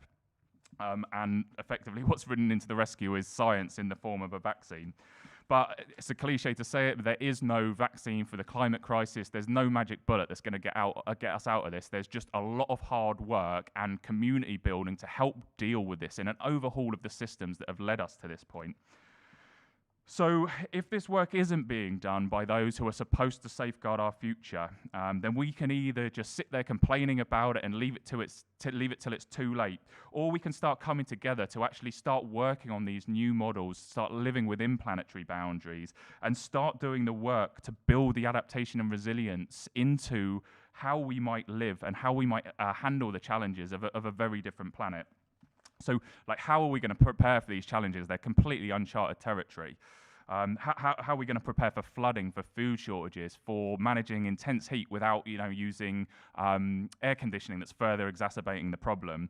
How can we build systems and local economies that are resilient and adaptable enough to not collapse at the slightest whiff of a problem? And how can we build the level of self-sufficiency and food sovereignty needed to feed, clothe and protect ourselves, our neighbours and the most vulnerable in our community in times of crisis in a collaborative way? Because ultimately in times of resource scarcity, our options are collaboration or like a free-for-all, which I think we all can see is not going to pan out well for anybody. And then we need to start addressing problems like, as a wealthy borough, we obviously hold more historic responsibility for emissions than many other areas. So how do we address that and our responsibility to mitigate the climate and ecological emergency, whilst also addressing the fact that even as a wealthy borough, we've got 4 areas of food poverty and fuel poverty just here. So how do we balance like resolving these issues in our community to build a just way forward where we can support each other? And this seems like a challenge, but you only really need to look at all the amazing work that's sprung up in mutual aid groups in Guildford and elsewhere across the UK and the planet to see that although this seems overwhelming and insurmountable, like human nature is to start coming together and start working on this. We just need to start taking these steps. So it's no denying there's a lot of hard work ahead, but work that we can rise to. And best case scenario, right, we do some of this and Guildford becomes one of the shining examples of community organising to build a self-sufficient, more equitable, cleaner place to live in a world that's averted the worst of the climate crisis. And worst case scenario, we lay the foundations for a community which is capable of surviving on a planet potentially 4 degrees warmer and ravaged by human activity that we just don't really know how well we can survive on. To build a community that can feed itself, protect its vulnerable residents, and ensure that community cohesion drives forward collaboration and informed decision making. But we need to begin this work now, either way. If we want to secure a safe future for our children, our best hope is to start uniting as a community, to start taking on this work and to develop a plan which not only sees us pioneer ways that communities can take the lead on climate action, but can also build adaptation and resilience into our community to meet the challenges that we face. And if we can join with enough other communities who are doing this, and if enough communities then follow the lead of the towns and cities taking on this work, then we absolutely do have the power to change course here and make the best of this situation, which, again, like none of us are denying this is terrifying, but the work needs to start now on it. So we have a pretty stark choice here. Yeah, we're heading down potentially a pretty terrifying path. None of us are denying that. And it is like really overwhelming to deal with a lot of this. But we need to start as a community addressing this and addressing the issues of like how we can educate people enough to the true extent, severity and drivers of the climate and ecological emergency, whilst not overwhelming them and inspiring them enough to engage, to act on this, and to help them cope with the feelings of grief and climate anxiety that get stirred in so many people when they start to realise the true extent and severity of climate breakdown and ecological collapse. So none of us are denying that this is hard work and really, really terrifying, but we cannot switch off here. Like, we can't be paralyzed with fear or turn our heads away from the problem just because the acknowledgement of the planet that we're leaving our future for the planet we're leaving our children is just so horrifying. And we can't just hope that someone else is going to fix it, because we're looking at the problem right now in real time, and the people that are tasked with this challenge are just not rising to it. So we really have little choice, I personally feel here, other than to start organising as communities to take ownership for our own future. So we might be headed for a 4-degree warmer world, but there's nothing set in stone about that. We absolutely have the power to change that course. And as accurate as climate models are, there is one thing they can't predict, and that is the response of every one of us in how we rise to meet these challenges, in how we shift our perspectives to work with nature instead of exploiting it, in how we protect our most vulnerable and put fairness, equality and justice at the heart of a community-led plan that can help us avert the worst of the climate crisis. So I'm going to leave it there, pass it over to Brian. We've heard some great stuff today. If you have been inspired to get involved with any of this, get involved with the projects that you like the sound of, or get in touch with Zero Carbon Guildford. We are really here to start building these networks, to start taking on this work, and to start offering a space where we can drive the community collaboration needed to avoid the worst of this. Thank you, Ben. And Ben's been really central to organising this afternoon. It's been great. Quite a hard-hitting summary there, I think, Ben. And actually, in our own way, I think we've done quite well at hitting quite a few of those things. We've looking down at all the people who have talked to us this afternoon or presented, sent us videos and so on. We've covered a lot of topics, and we've had some quite, I would say, in-depth presentations which have gone into the detail about plastic waste, for instance, or about the issues around car pollution. And, you know, electric cars, yes, better, no, answer, completely, definitely not, and so on and so forth. And again, I'll come back to Green Square and Richard Hiblin talking about, you know, the detailed stuff about how we're going to heat our homes in the future. You know, we are going to want our homes heated in the future in this country at some part of the year. How do we do that in a sustainable way? And these are not easy questions with glib answers. They're detailed questions with complicated scientific answers. So I think we've done pretty well at showing there are a lot of people locally who are addressing these problems. Yeah, definitely. And I think a really good point you make there is that these are really difficult questions, and we aren't pretending to have the answers to a lot of the problems. I think that the way that we try and solve some of these is through genuine community collaboration, is reaching out across our communities, across the political spectrum, to form alliances with the people who are genuine about leaving a habitable planet for our younger generations. And, you know, you put people in a room, someone's got an idea, that idea gets bounced off someone else who improves on it. And so by building these community networks, that's exactly the way that we can try and start digging our way out of some of these problems. And it's really important to acknowledge that we really, really need to try our best to mitigate the worst, but we also have to start planning so that we aren't left like scrabbling to pick up the pieces once the climate crisis starts accelerating. No, absolutely.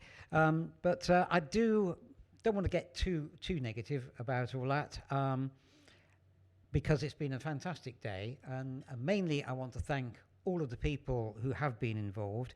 Let's quickly run through, try not to forget anybody, but we also heard from Olivier from Zero Carbon Guildford earlier on, who was talking about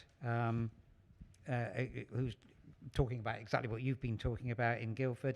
We've had Neil from Greenpeace, who again have got a more political agenda, or perhaps a more national and international agenda, which they're looking at. Rosamund Community Garden, close to my own heart, the business of allotments and home production of food. And we came back to food both in the Mid-Surrey community fridges and, of course, in For Earth's Sake in Cranley. Food production, food consumption, how food is packaged, how food reaches you. These are important issues, I think. We've had Sophie talking about the images and ideas and visions of the future from Extinction Rebellion. I said we've had the Green Square Richard talking about the hardware that's going to help things. We've had, I think, Petra being particularly eloquent on the issues that young people feel are affecting them. Claire's presentation from Plastic Free Guildford again was very detailed, and I thought it really repays some careful scrutiny. Roisin with the nappies and the feminine hygiene products, which again is just something that doesn't get talked about, doesn't get looked at. And Victoria just coming up with Love Haslemere, Hate Waste, and starting a grassroots community movement with real impact. And with, you know, she's very hard-headed about it, I thought. I don't know if you saw her. She's very hard-headed. And yes, we need people. We hope, desperately hope, that people will come out of this afternoon who have been here, who have seen it, got involved, and actually start new ideas which can grow and which can become part of the solution. So yes, I mean, that's what we hope, is that we can all be part of the solution. Say this has been a Guildford Labour Party event, but I promised not to push it, and I haven't even mentioned it since 2 o'clock. So yeah, we just want to be a part. We just want to be a part of the solution, be a part of working with everybody, and indeed part with the other parties, because it's no good having one party that means you're in for climate change and one that, you know, and if you're not in that party, you don't believe in climate change. That's not helping any of us. So yes, we want to be a part of the solution, but we're not the only part. So thank you to Ben. Thank you to everybody, and going to finally hand back over to Dom and Lydia, who have run the most astonishing professional production this afternoon. Quite amazing. It's been amazing to be here. So fantastic. So over to Dom and Becca. Thank you. It's actually quite funny because normally we're woo from behind there and we're standing out here. I think we just wanted to, as the venue that's hosted today, thank Brian and Ben and everyone that's really worked so hard to put today together.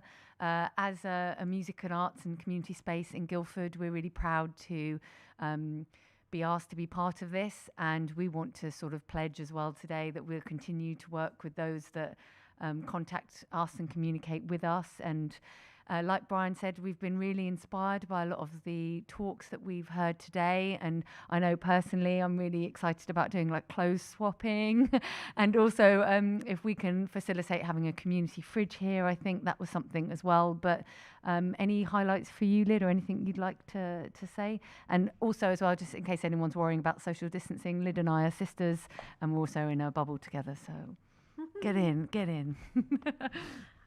Yeah, I suppose just echoing what Dom said, yeah, some really inspiring talks from everybody today, and yeah, do get in touch with us. The door's always open, and so is my inbox. And I think that's probably everything. So yeah, big round of applause, I think, from you that are watching at home as well. Do get on the chat and say what your thoughts have been today. But yeah, big round of applause to everyone that's organised it, and yeah, we'll see you hopefully very soon when the Boileroom opens up and we can get back to doing, I think, what we do best as well, is putting on live music. And who knows, maybe we can persuade Brian to get up and play a song as well at some point when we're open again. So have a great day, enjoy the rest of your weekend, and we'll see you very soon. Bye-bye.